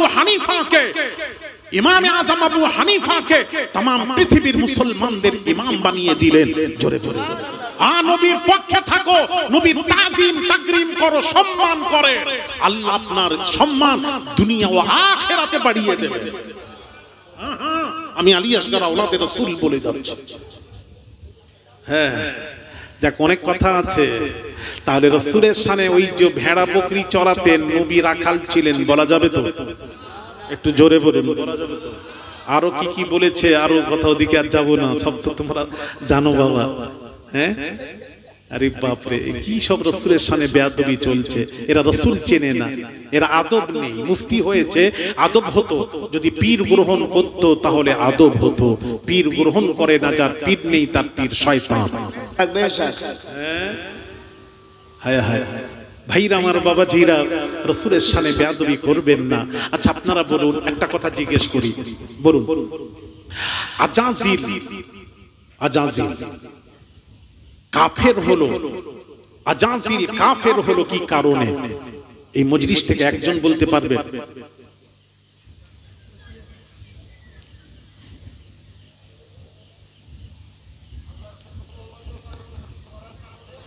আল্লাহর হুকুম অমান্য করার কারণে। আচ্ছা, ভালো করে একটু বোঝার আছে। দেখেন, এতদিন ওয়াজ হচ্ছে, কি শুনেছেন আপনারা? দেখেন, ওয়াজের মধ্যেও পার্থক্য আছে। আজকে বুঝিয়ে দিচ্ছি কি হুকুম অমান্য করেছিল বাবা। এই তো মাশাআল্লাহ, মাশাআল্লাহ, তোমরা তো মাশাআল্লাহ ভালো। কি শুনেছো না পড়েছো? আচ্ছা আচ্ছা আচ্ছা, ভাইয়ের আমার, বাবাজিরা, কথা বুঝতে পেরেছেন? আমার মাথায় ঢোকে না, কি যে বলে, কি ওয়াজ হয়। আচ্ছা দাঁড়ান, আদেশ কি ছিল? উসজুদু লি আদম, আদমকে সাজদা করো। সব ফেরেশতা সাজদা করলো, আজাজিল সাজদা করলো না, আল্লাহর আদেশ মানলো না। যার জন্য কি হলো? শয়তান কাফের। আচ্ছা ও আচ্ছা, এই জন্য। তাহলে আমার উত্তর দেবেন, আমি একটু জানতে চাই। শিক্ষিত ছেলেরা আছো, সবাই আমাকে বলবেন, উত্তরটা দেবেন দয়া করে। তাহলে আল্লাহর আদেশ না মানলে, অমান্য করলে, না মানলে কাফের হয়। তাহলে এটা আপনারা বললেন, প্রমাণ করালেন। তাহলে উত্তর দেবেন, 5 ওয়াক্ত নামাজ পড়া কার আদেশ? একটু জোরে। আল্লাহর আদেশ। সুন্নাত, 5 ওয়াক্ত নামাজ সুন্নাত না ওয়াজিব? বলছো ওয়াজিব। 5 ওয়াক্ত নামাজ পড়া কি? উত্তরটা এখনো হলো নি, সঠিক উত্তর হলো নি। উত্তর হয়েছে, উত্তর সঠিক হয়নি। আমি যদি ধরি না, একটাও পারবেন না আপনারা ইনশাআল্লাহ। ফারজাইন, ও তাও হলো না। তার আগে আরো কিছু আছে। চাকদিকে আর যাচ্ছি না। আমি খাতা টাতা, আজরাইল এসে গেছে, খাতা টাতা নিয়ে বসেছে। আমি আর ওয়াজ, অনেক কথা ছিল, আমি একটা একটা করে বোঝাতাম, সে আর সময় নেই, সময়ও তো অল্প। ওলামারা অনেকে এসেছেন এখানে বলবেন, যার জন্য সময় নেই, আমি কি বলবো কতটুকু বলবো জানি না। আচ্ছা একটু শুনুন, তাহলে আদেশ না মানলে কাফের। তাহলে আপনারা বলুন 5 ওয়াক্ত নামাজ পড়া আল্লাহর আদেশ। এবার আপনাদের এলাকার কথা বলি, অন্যদিকে যাব না। আপনার এলাকায় মহিষপুকুরে নামাজির সংখ্যা বেশি না বেনামাজির সংখ্যা বেশি? বেনামাজির সংখ্যা বেশি। মাশাআল্লাহ, খুব ভালো। সব জায়গায় এই উত্তর। আর কোথায় বললো নি যে হুজুর এই জায়গায় নামাজির সংখ্যা বেশি, এটা কোথায় শুনলাম না, জানি না কবে শুনবো। শুনেন, বেনামাজির সংখ্যা বেশি। যারা নামাজ পড়লো না তাহলে তারা আল্লাহর আদেশ মানলো না। তাহলে আজাজিল একটা আদেশ না মেনে হলো কাফের।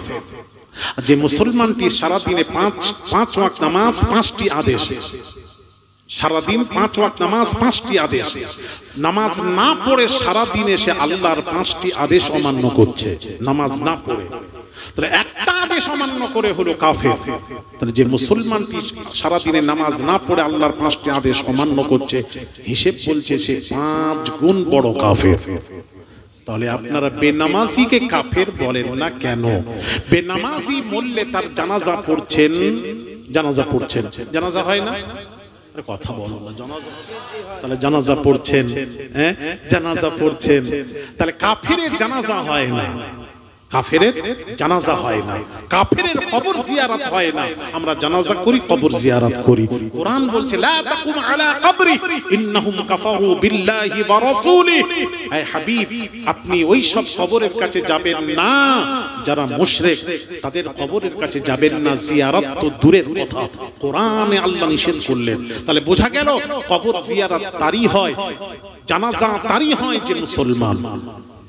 তাহলে তাই তো, আরে কথা বলছেন না কেন? তাহলে আপনাদের ফতোয়া, আদেশ না মানলে যদি কাফের হয়, আদেশ না মানলে যদি কাফের হয়, তাহলে যে নামাজ পড়ে না, নামাজ না পড়ে সারাদিনে 5টি আদেশ অমান্য করছে, সে 5 গুণ বড় কাফের।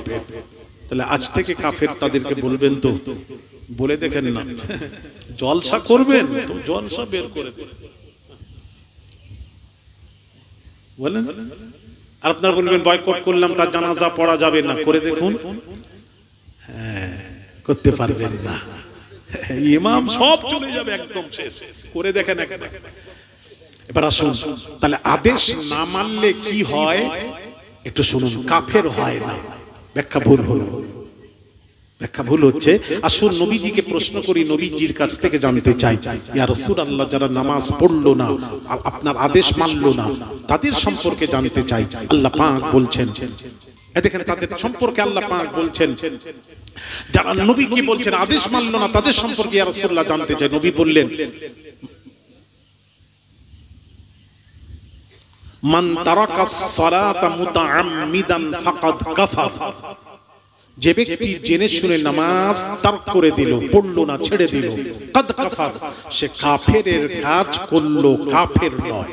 কাফের নামাজ পড়ে না, মুসলমান নামাজ পড়ে, সে কাফেরের কাজ করলো, কাফের নয়। তাহলে বোঝা গেল নবী বলছেন যে নামাজ পড়লো না, মুতাআম্মিদান কাফেরের কাজ করলো, কাফের নয়। তাহলে আল্লাহর আদেশ না মানলে কাফের হয় না, কাফের বলা যাবে না। তাহলে প্রশ্ন রয়ে গেল, আজাজিল কাফের হলো কি কারণে? ছেলেরা দেরি করবেন না, দেরি করবেন, আমার কাছে কি প্রশ্ন আছে খুলিনি এখন, ওটা আবার খুলবো। অহংকার কারণে, মাশাআল্লাহ, ঠিক আছে, অহংকার কারণে। একটু বোঝাবেন, আমি বোঝাতে এসেছি, হ্যাঁ বুঝতে এসেছি, বোঝাতে এসেছি। আচ্ছা বলুন, আমরা যারা বসে আছি আমাদের মধ্যে কম বেশি, আমাদের সকলের মধ্যে কম বেশি অহংকার আছে না নেই? কেউ বলতে পারবেন আমার অহংকারই নেই? আছে, কম বেশি আছে। জোরে বলুন, আছে না নেই? আছে। তাহলে অহংকার যদি মানুষকে, মুসলমানকে কাফের বানিয়ে দেয়, আমাদের সকলের কাছে অহংকার আছে, তাহলে আমরাও কাফের। তাহলে বোঝা গেল অহংকারও মানুষকে কাফের বানাতে পারে না, পারে না, পারে না। আদেশ না মানলেও কাফের হয় না, প্রমাণ করালাম হাদিস দিয়ে। তাহলে রয়ে গেল আজাজিল কাফের হলো কি কারণে? উত্তরটা তাড়াতাড়ি দিন, আমি একটু পড়ে নিই।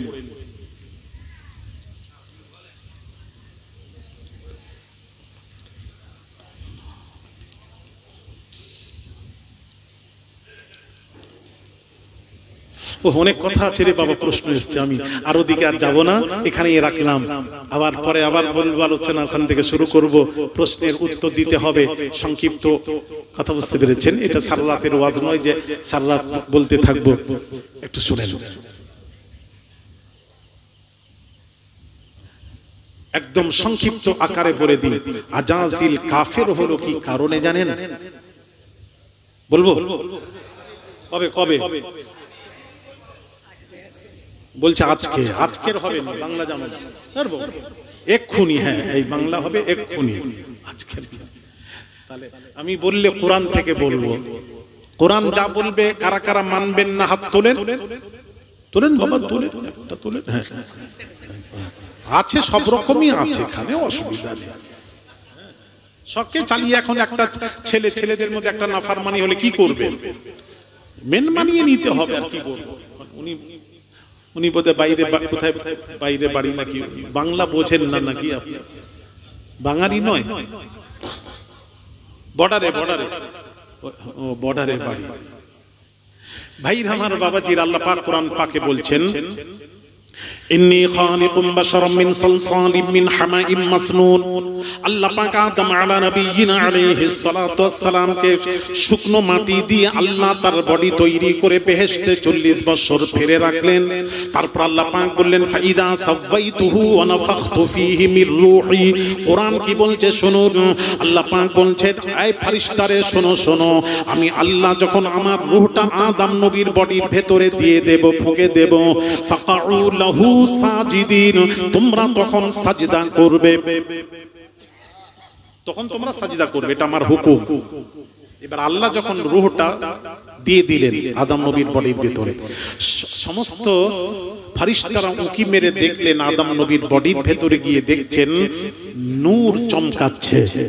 জোরে বলুন, ফাসাজাদাল মালাইকাতু কুল্লুহুম আজমাউন, সমস্ত ফেরেশতারা সাজদায় পড়ে গেলেন, ইল্লা ইবলিস আবা, শুধু ইবলিস সাজদাকারী সঙ্গী হলো না, সাজদা করলো না। তখন আল্লাহ পাক ইবলিসকে জিজ্ঞেস করলেন, ক্বালা ইয়া ইবলিস মা লাকা আল্লা তাকুনা মা'আস সাজিদিন। ইবলিস যখন সাজদা করলো না, তাহলে আল্লাহর আদেশ মানলো না, অমান্য করলো, সাজদা না করে, তো আল্লাহ তখন বলতে পারতেন, এই কাফের হয়ে গেছিস, ফখরুজিন্না কারাজিব, লানতের তোয়াক গলায় পড়ে যেত, আল্লাহ বিতাড়িত করে দিতেন, করেননি। কোরআন এখনো বিতাড়িত হয়নি, কে? আজাজিল হয়নি। আল্লাহ পাক প্রশ্ন ছুঁড়ে দিলেন, ক্বালা ইয়া ইবলিস মা লাকা আল্লা তাকুনা মা'আস সাজিদিন। এই ইবলিস, তুই সাজদাকারী সঙ্গী হলি না কেন? ওটা বল, কেন সাজদাকারী সঙ্গী হলি না? তখন ওটা বল, উত্তর শুনবো, তারপর শাস্তি দেব। এখন ইবলিস কি বলল শুনুন। ইবলিস উত্তর দিচ্ছে, ক্বালা লাম্মা কুল্লি আসজুদা লিবাশারিন খালাকতাহু মিন সালসালিম মিন হামাইম মাসনুন। ইবলিস বলছে লাম্মা কুল্লি আসজুদা লিবাশারিন, আয় আল্লাহ, ওই বাশারকে আমি সাজদা করব? তো বাশার, ও তো মাটির তৈরি, বাশারকে আমি সাজদা করব? আনা খায়রুম মিনহু খালাকতানি মিন নারিন ওয়া খালাকতাহু মিন তিন। আল্লাহ আমাকে আগুন থেকে সৃষ্টি করেছো, আদমকে মাটি থেকে সৃষ্টি করেছো। আনা খায়ের, আনা মানে আমি, খায়ের মানে উত্তম, আমি আদম নবীর থেকে উত্তম, ভালো। দেখেন, অহংকার মানুষকে কাফের বানাতে পারে না। আমি আলী আসগর যদি বলি তাম পৃথিবীর সব আলেমের চেয়ে বড় আলেম জাননেওয়ালা, এতে আমি কাফের হব না, এতে আপনারা বলবেন অহংকার। কিন্তু কাফের বলতে পারবেন না, ফতোয়া দিতে পারবেন না, কাফের নয়। আমি যদি বলি, দেখেন, আমি যদি বলি রাসূলের চেয়ে আমি ভালো, সব মানুষ থেকে ভালো, যদি বলি আমি কাফের হব না। যদি বলি রাসূলের চেয়ে আমিও ভালো, তখন কথা বলেন না, কথা বলেন না। আমি তো শেখাতে এসেছি, পড়াতে এসেছি। আমি যদি বলি আমি নবীর থেকে ভালো, সাথে সাথেই কাফের, গুস্তাখে রাসূল, কাফের। নবীর সাথে বেয়াদবি করলে কাফের। আনতাহবাতা আমালুকুম ওয়া আনতুম লা তাশউরুন, সব আমলকে পণ্ড বরবাদ করে দেওয়া হয়। মুফাসসিরগণ এই আয়াতের তাফসীর লিখেছেন, মানে আমল বরবাদ হয় কার? যার ঈমান থাকে না, তার আমল বরবাদ হয়ে যায়। তাহলে নবীর সাথে বেয়াদবি যে করবে, আমার ছেলে হোক না কেন, যে করবে, কোন মুফতি করুক না কেন, আমি সে মুফতিকে চিনি না, রাসূলুল্লাহ সামনে ইচ্ছাকৃত যদি বেয়াদবি করে সে হবে কাফের, কাফের, কাফের। ঠিক কিনা? জোরে জোরে। রাসূলের সামনে বেয়াদবি করা যাবে না। দাঁড়ান, আমি যে কথা বলছেন ওটাকে শেষ করি, একটা না হলে হবে না। তাহলে আদম নবী দুনিয়ায়, আদম নবী কি করলেন? ফল খেয়ে ফেললেন, বেহেশতি পোশাক নেমে গেল, বেহেশতি পোশাক পড়ে গেল। তখন আদম নবী একটা গাছের কাছে গেলেন, সমস্ত গাছের কাছে গিয়ে বলছেন, এই গাছ আমাকে পাতা দে, আমি লজ্জা স্থান ঢাকবো। কেউ পাতা দিল না। বেহেশতে একটা গাছ আদম নবীকে পাতা দিয়েছিল, আদম এবং হাওয়াকে পাতা দিয়েছিল লজ্জা স্থান ঢাকার জন্য, একটা গাছ। এখন আপনাদেরকে প্রশ্ন করব, সেই গাছটি কোন গাছ? আপনারা একটু বলুন। বলতেই হবে, এটা আমি খুঁজছি, পাচ্ছি না। আমি ভেবে এসেছি যে ওখানে যাচ্ছি, হাসনাবাদে যাচ্ছি, ওখানে গিয়ে জিজ্ঞেস করবো, ওনারা তো পাশাপাশি থাকেন, আলেম ওলামা, ওখানে মুফতি, ভরা মুফতি, ওরে বাপরে, ওরা ওয়াজ শুনে শুনে 12 হাফ মলবি হয়ে গেছে। এই জন্য আমি মনে মনে করে এসেছি, এই উত্তরটা দয়া করে দেবেন। কোন পাতা দিয়ে লজ্জা স্থান ঢেকেছিল? ওটা কোন গাছ যে গাছটা পাতা দিয়েছিল? কেউ পাতা দেয়নি, একটা গাছ পাতা দিয়েছিল, সেই গাছটা। হ্যাঁ, লাউ গাছ না কদু গাছ? জানিস তো বল, না হলে আন্দাজে গুলি করছিস, আন্দাজে গুলি করছিস। জানো তো বলো, না হলে বলো জানি না। পেয়ারা গাছ? এবার কি বলবে বলো? লাউ ঝগড়া? না না, আমি উত্তর দিতে পারবো না, আমি তো উত্তর জানতে এসেছি। আমি সব বলবো, আমি কেন? আমিও তো কিছু জানবো। আপনারা তো ছাত্র, এর আগে হাজারো ওয়াজ শুনেছেন, লাখো ওয়াজ শুনেছেন, ওয়াজ শোনার তো শেষ নেই। কথা বলছি ঠিক কিনা? তাহলে এটা জেনে রাখবেন, আমি জানবো। হ্যাঁ, আমি যে কথা বলছিলাম, আদম নবী দুনিয়ায় এলেন, আসার পর এক রিওয়ায়াতে 200 বছর, আরেক রিওয়ায়াতে 300 বছর চোখের পানি ছেড়ে কেঁদেছিলেন। কি বলে? রব্বানা যালামনা আনফুসানা ওয়া ইল্লাম তাগফির লানা ওয়া তারহামনা লানাকুনান্না মিনাল খাসিরিন। আল্লাহ, নফসের উপর জুলুম করেছি, তুমি যদি রহম না করো, ক্ষমা না করো, মাফ না করো, ধ্বংস হয়ে যাব, বরবাদ হয়ে যাব। 300 বছর কাঁদার পর কাঁদছেন, তওবা কবুল হচ্ছে না। এমন সময় আদম নবী 300 বছর পর গিয়ে দোয়া করছেন, আল্লাহুম্মা গফিরলি ওয়া তাকাব্বাল তাওবাতি বিহাক্কি মুহাম্মাদিন নবিয়্যি আখিরিজ জামান। রাওয়াহুল বাইহাকি, বাইহাকি শরীফের হাদিস। আদম নবী বলছেন, আল্লাহ, আখিরি জামানার পয়গম্বর নবী মুহাম্মদুর রাসূলুল্লাহ সাল্লাল্লাহু আলাইহি ওয়াসাল্লামের ওসিলায় তুমি আমার তওবা কবুল করো, আমার খাতা ক্ষমা করে দাও। আল্লাহ বললেন, আদম রে, মুহাম্মদকে চিনলে কিভাবে? আদম বললেন, আল্লাহ, ওই তুমি যখন রূহ দিলে, বেহেশতে থাকাকালীন রূহ ফুঁকেছিলে, ওই সময় যখন তাকালাম, মাকতুবান ফিল আরশি লা ইলাহা ইল্লাল্লাহু মুহাম্মাদুর রাসূলুল্লাহ। আরশের চৌখাটে আমি আল্লাহ তোমার নামের সাথে মুহাম্মাদের নাম লেখা দেখেছি। যেদিকে তাকিয়েছি সেদিকে আল্লাহর নামের সাথে মুহাম্মাদের নাম দেখেছি, সেই থেকে মুহাম্মাদকে চিনেছি। আল্লাহ বললেন, আদম রে, আমার হাবিবের নামের ওসিলা দিয়ে তওবা দোয়া করার কারণে আমি আল্লাহ তোমার তওবা কবুল করে আদম তোমার খাতা ক্ষমা করে দিলাম। জোরে বলুন সুবহানাল্লাহ। আদম নবীর পয়দাইশের দিন, মিলাদের দিন যদি ঈদের দিন হয়, আর যে নবীর ওসিলায় আদম নবী তওবা কবুল, যে নবীর ওসিলায় আদম নবী সৃষ্টি, কুল কায়নাত সৃষ্টি, সেই নবী যেদিন আসছেন বারি রবিউল আউয়াল, সেই দিনটা কি ঈদের দিন নয়? এটাই হলো সবচেয়ে বড় খুশির দিন, ঈদের দিন। সেই ঈদটার নাম হলো ঈদে মিলাদুন নবী সাল্লাল্লাহু আলাইহি ওয়াসাল্লাম। সুবহানাল্লাহ। হ্যাঁ, তাহলে কটা ঈদ হলো? হ্যাঁ, কটা হয়েছিল আগে? হ্যাঁ, কটা হলো? ঈদে মিলাদুন নবীকে অ্যাড করুন, কটা হলো? 59। হ্যাঁ, 59টি ঈদ। বৎসরে। তাহলে রাসূল যেদিন আসছেন সেটা হলো মুসলমানদের জন্য সবচেয়ে বড় খুশির দিন। আপনারা বলছেন, এবার আপনারা বলবেন ঈদ পালন করছি, আমরা পালন করছি, ঈদের দিন কি করবেন? আপনাদের এলাকায় জাশ্ন জুলুস বের হয়, জুলুস ঈদের দিন বাড়ি রবিউল আউয়াল বেরোয় না? হ্যাঁ, আবার কিছু জায়গায় বের হয়, আবার যারা বের হয়, যারা বেরোয় না তারা আবার ফতোয়া দেয়, নবী করেছেন, আমার কাছে ডেকে নিয়ে এসো, কে আছে, আমি নামার পর আপনারা ফোন করে ডাকুন, 1 ঘন্টার মধ্যে ডেকে নেন তাড়াতাড়ি। কোন মুফতি আছে একটু আমার সামনে বলে দেবে, হ্যাঁ নবী করেননি, করা যাবে না, বিদআত। নবী করেননি, বলে যাননি, বিদআত। আমার সামনে বলুন, আমি কিছু প্রশ্ন করব, উত্তর দিয়ে দেবেন, লড়াই করব না, লড়াই ঝগড়া করব না। বুখারী শরীফের হাদিস, আপনারা চাষের নামাজ অনেকেই পড়েন তো, চাষ, আরে বোঝেন না, চাষ বোঝেন না, চাষের নামাজ, ইশরাক, চাষের নামাজ পড়ে। বুখারী শরীফের হাদিস, আল্লাহর কসম নবীজি একদিনও চাষের নামাজ পড়েননি, পড়তেও বলেননি। তাহলে আপনারা আমরা পড়ছি কেন? তো যেটা বিদআত সেটা করছেন কেন? উত্তর দেবেন, উত্তর দেবেন। হ্যাঁ বলুন, কে আছে ভেতর থেকে বলুন। আমি আলী আসগর বড় বড় আলেম ওলামা মুফতি মুহাদ্দিস বলতে নেই, গর্ব হচ্ছে আমার বসে ওয়াজ শুনে।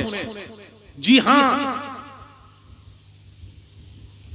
ভাইয়ের আমার, বাবাজিরা, রাসূল যেটা করেননি, করা যাবে না, বিদআত যদি বলেন, তাহলে আমার হাজারো প্রশ্ন আছে, উত্তর দিতে হবে। বলুন, রাসূল পাক সাল্লাল্লাহু আলাইহি সাল্লামের হাদিস শরীফ বলছে, রাসূলের হাদিস, নবী বলেছেন, আল্লাহর নবী বলেছেন, তিনটি জিনিসে তাড়াতাড়ি করবে, দেরি করবে না। কয়টি জিনিস? জোরে বলুন। 3টি জিনিস। তার মধ্যে নবী বলেছেন, মানুষ মারা গেলে তাড়াতাড়ি জানাজা করে দাফন করে দাও, এতে দেরি করতে নেই। নবী নিজে বলেছেন হাদিস শরীফ। তাহলে আমার প্রশ্নের উত্তর দেবেন, যদি এটাই হাদিস হয়, নবী যখন বলেছেন মৃত্যু হলে তার লাশ রাখবে না, তাড়াতাড়ি দাফন করো, আমার প্রশ্নের উত্তর এটাই হাদিস, আপনি আমাকে উত্তর দেবেন। রাসূল ইন্তেকাল করলেন, বারী রবিউল আউয়াল যখন রাসূলের ইন্তেকাল করলেন, ওয়াফাত হলো, বিশাল হলো রাসূলের, যখন দুনিয়া থেকে পর্দা নিলেন, আমরা পর্দা বলি, আচ্ছা বোঝার জন্য ইন্তেকাল বলছি, ভাইয়ের আমার, বাবাজিরা, বিশাল নিলেন, রাসূলের বিশাল হলো, যখন ওয়াফাত হলো, ওয়াফাত যখন হলো রাসূলের, রাসূলকে 3 দিন রেখে দেওয়া হয়েছিল, 3 দিন। প্রশ্নের উত্তর দেবেন, নবী কোথায় বলেছেন আমার লাশ 3 দিন রাখবে, কারুর লাশ 3 দিন রাখবে? নবী তো বলেছেন, নবীর হাদিসটা হলো এটাই, তাড়াতাড়ি মানুষ মারা গেলে যত তাড়াতাড়ি পারো দাফন করে দাও, জানাজা করে দাফন করে দাও, দেরি করবে না, এটাই হাদিস। রাসূলুল্লাহকে 3 দিন রাখা হলো কেন? কোন হাদিস ভিত্তিক? আমাকে একটু জবাব দেবেন।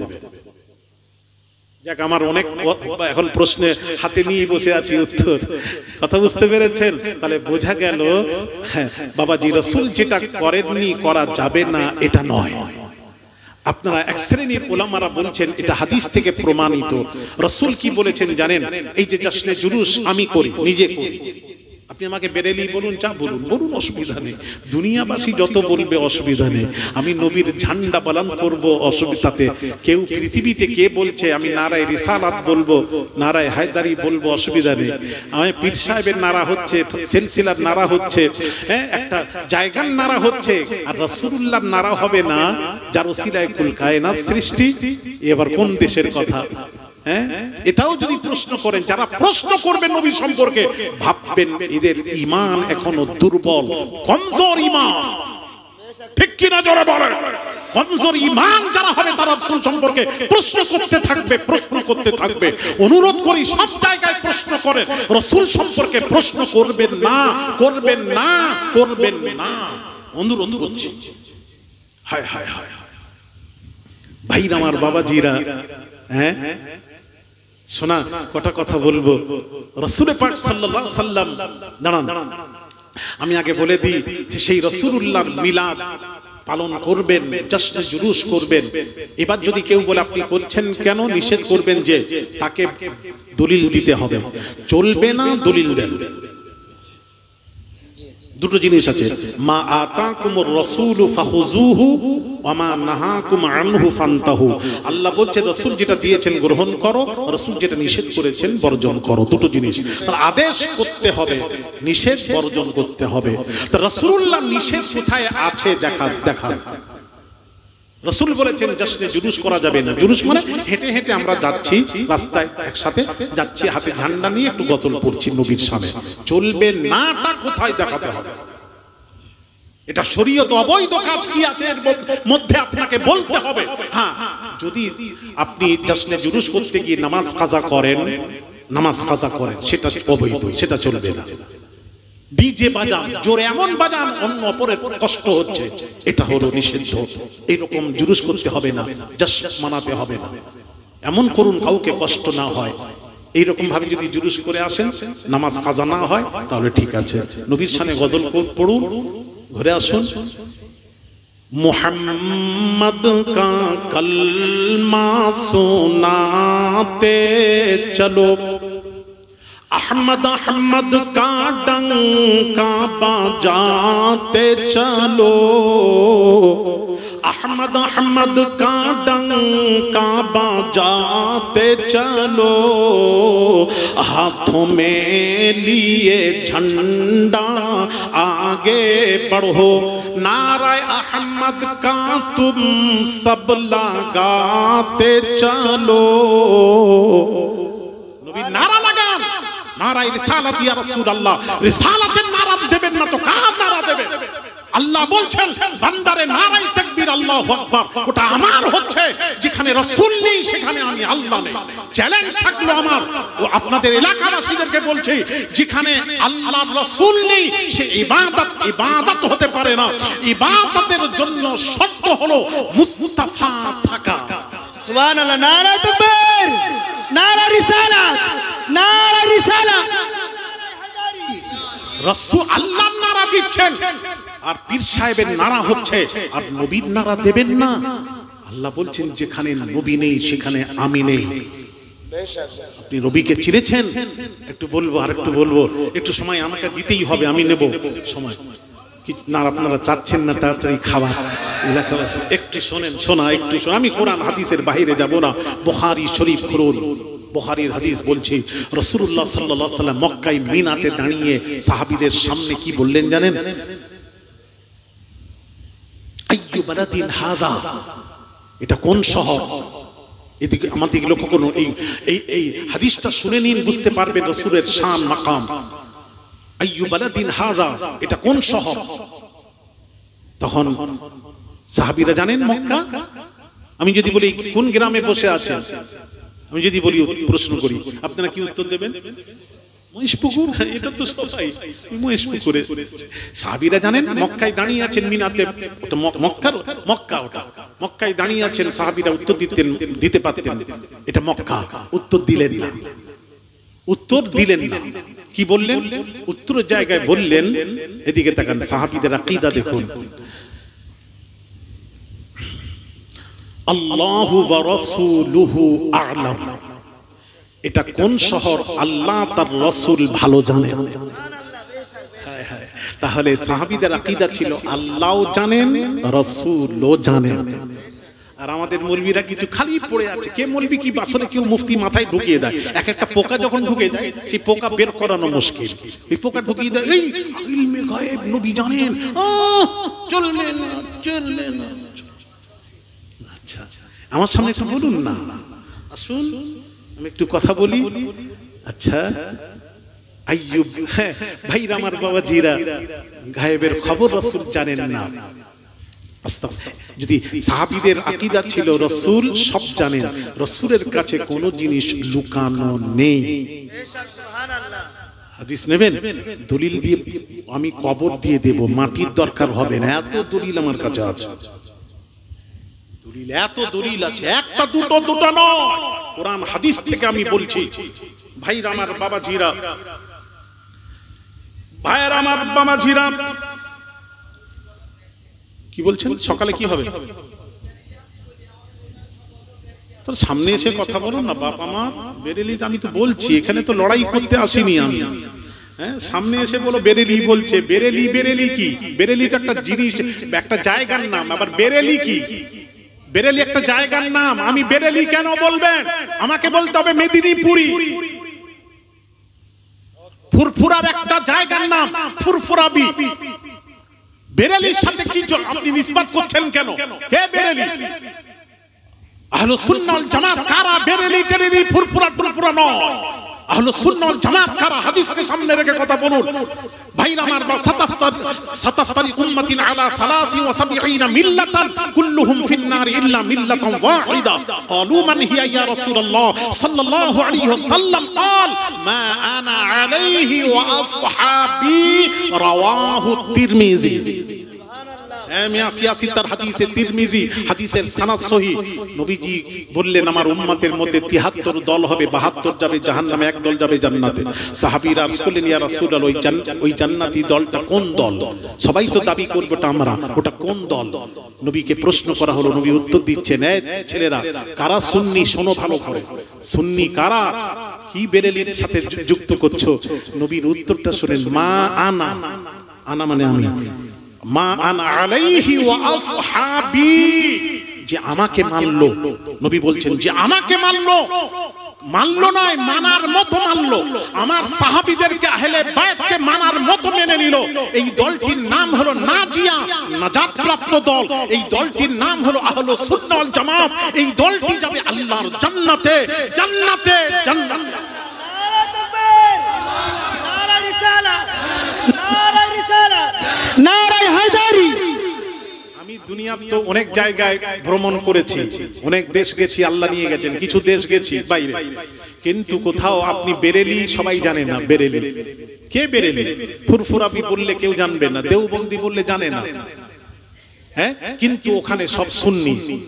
আমি তুরস্কে গেলাম, তুর্কিতে গিয়ে জিজ্ঞেস করলাম, হ্যাঁ তুর্কিতে গিয়ে বললাম, ও তো ইন্ডিয়াই নাম বলতে পারে না ঠিক মতো। আপনাকে কি আলা হযরত, আলা হযরত কেউ জানে না। ফুরফুরার আবু বকর সিদ্দিক হুজুর কেউ, দাদা পীর কেউ চেনে না। ভাইরা আমার দেওবন্দি আশরাফ আলী থানভী কেউ চেনে না। কি আপনি বলছেন? তারা সব সুন্নি। সুন্নিয়াতের জন্য ফুরফুরার হতে হবে না, সুন্নিয়াতের জন্য বেরেলি নিসবত আসবে না। সুন্নিয়াতের জন্য নিসবত হতে হবে রাসূলের মুহাব্বত, আহলে বাইতের সাহাবীদের মুহাব্বত, প্রেম, ভালোবাসাটাই হলো, এটাই হলো সুন্নিয়াত। জোরে বলুন সুবহানাল্লাহ। এটাই হলো আহলুস সুন্নাহ ওয়াল জামাত। কথা ঠিক তো? হ্যাঁ, হাদিস শরীফ। ভাইরা আমার, বাবাজিরা, আসুন ভাইরা আমার, নবীজিকে বলি, রাসূল পাক সাল্লাল্লাহু আলাইহি ওয়াসাল্লাম ইলমে গায়েব সম্পর্কে একটু বলে দিই। ভাইরা আমার, বাবাজিরা, এক শ্রেণীর উলামারা একটু বলে দিই, একটু লক্ষ্য করুন আমার ওয়াজটা শুনুন। কোরআন হাদিসের বাহিরে যাব না ইনশাআল্লাহ, শুনুন ভাইরা আমার, বাবাজিরা। রাসূল পাক সাল্লাল্লাহু আলাইহি ওয়াসাল্লাম কি বলেছেন শুনুন।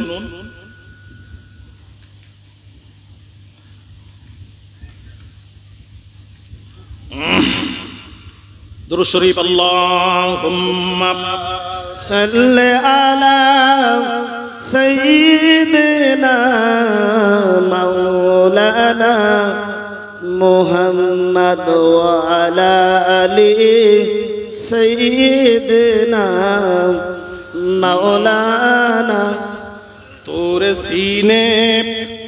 सीने में जो चमका नूरे नबी, ओ नूर हर मोमिनों के सीने में मौजूद है। अल्लाहुम्मा सल्ली अला सय्यिदिना मौलाना मुहम्मद व अला अली सय्यिदिना मौलाना मुहम्मद। ভাইরা আমার, বাবাজিরা, আসুন বুখারী শরীফের হাদিস আমি আপনাদের সামনে তুলে ধরি। বুখারী শরীফের হাদিস, এদিকে তাকান। আন উমর, বুখারীর হাদিস বলছে, হাদিস তো আর বেরেলির নয়। কি আপনি বেরেলি হাদিস বলছে? আপনি তো, আমি কি আলোচনা করছি, আলোচনাগুলো রেকর্ডিং করুন, রেকর্ডিং করে আলেমদেরকে শোনান। আলেমরা বলে দেবে এটা ভুল, বলে দেবে, বলুক, অসুবিধা নেই। বসে আলোচনা করব। হাদিসটা শুনুন, এই হাদিসটা শুনো, নোট করো। عن عمر رضي الله عنه يقول قام فينا النبي صلى الله عليه وسلم مقاما فأخبرنا عن بدء الخلق حتى دخل أهل الجنة منازلهم وأهل النار منازلهم حفظ ذلك من حفظه ونسيه من نسيه رواه البخاري كتاب بدء الخلق বুখারী শরীফের হাদিস। হযরত আমিরুল মুমিনিন খলিফাতুল মুসলিমিন ওমর ফারুক রাদিয়াল্লাহু তাআলা আনহু তিনি বলছেন রাসূল পাক সাল্লাল্লাহু আলাইহি ওয়াসাল্লাম আমাদের সামনে তাশরীফ আনলেন, এনে মিম্বারে তাশরীফ এনে রাসূল পাক সাল্লাল্লাহু আলাইহি ওয়াসাল্লাম একদম দুনিয়ার কিয়ামত শুরু থেকে নিয়ে দুনিয়া শেষ পর্যন্ত যা কিছু কে জাহান্নামে যাবে কে জান্নাতে যাবে, জান্নাতের কোন দরজায় কোন স্থানে থাকবে, জাহান্নামের কোন জায়গায় থাকবে, রাসূল আমাদেরকে সব বলে দিলেন। যে মনে রাখলো, যে ভুলে গেল। বুখারীর হাদিস। কিয়ামত অবধি কি হবে না হবে রাসূল পাক সাল্লাল্লাহু আলাইহি ওয়াসাল্লাম সব বলে দিলেন। একটু জোরে বলা যাবে না সুবহানাল্লাহ? সুবহানাল্লাহ। আরো জোরে বলুন সুবহানাল্লাহ। সুবহানাল্লাহ। নবী গায়েব জানেন না? আস্তাগফিরুল্লাহল আযীম। ভাইরা আমার, বাবাজিরা, রাসূল পাক সাল্লাল্লাহু আলাইহি ওয়াসাল্লাম কি বলেছেন জানেন? মা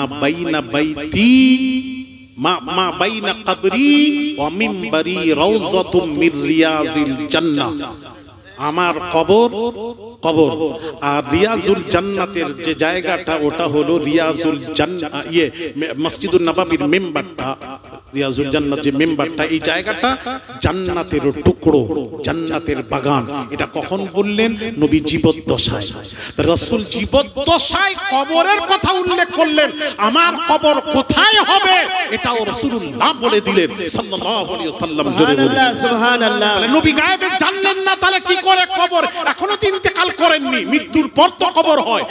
ইন্তেকাল করার আগে, ওফাতের আগে রাসূলুল্লাহ হাদিস বলছেন, কি বলছেন? মা বাইনা কবরি ওয়া মিম্বারি রাউযাতুম মির রিয়াজিল জান্নাহ।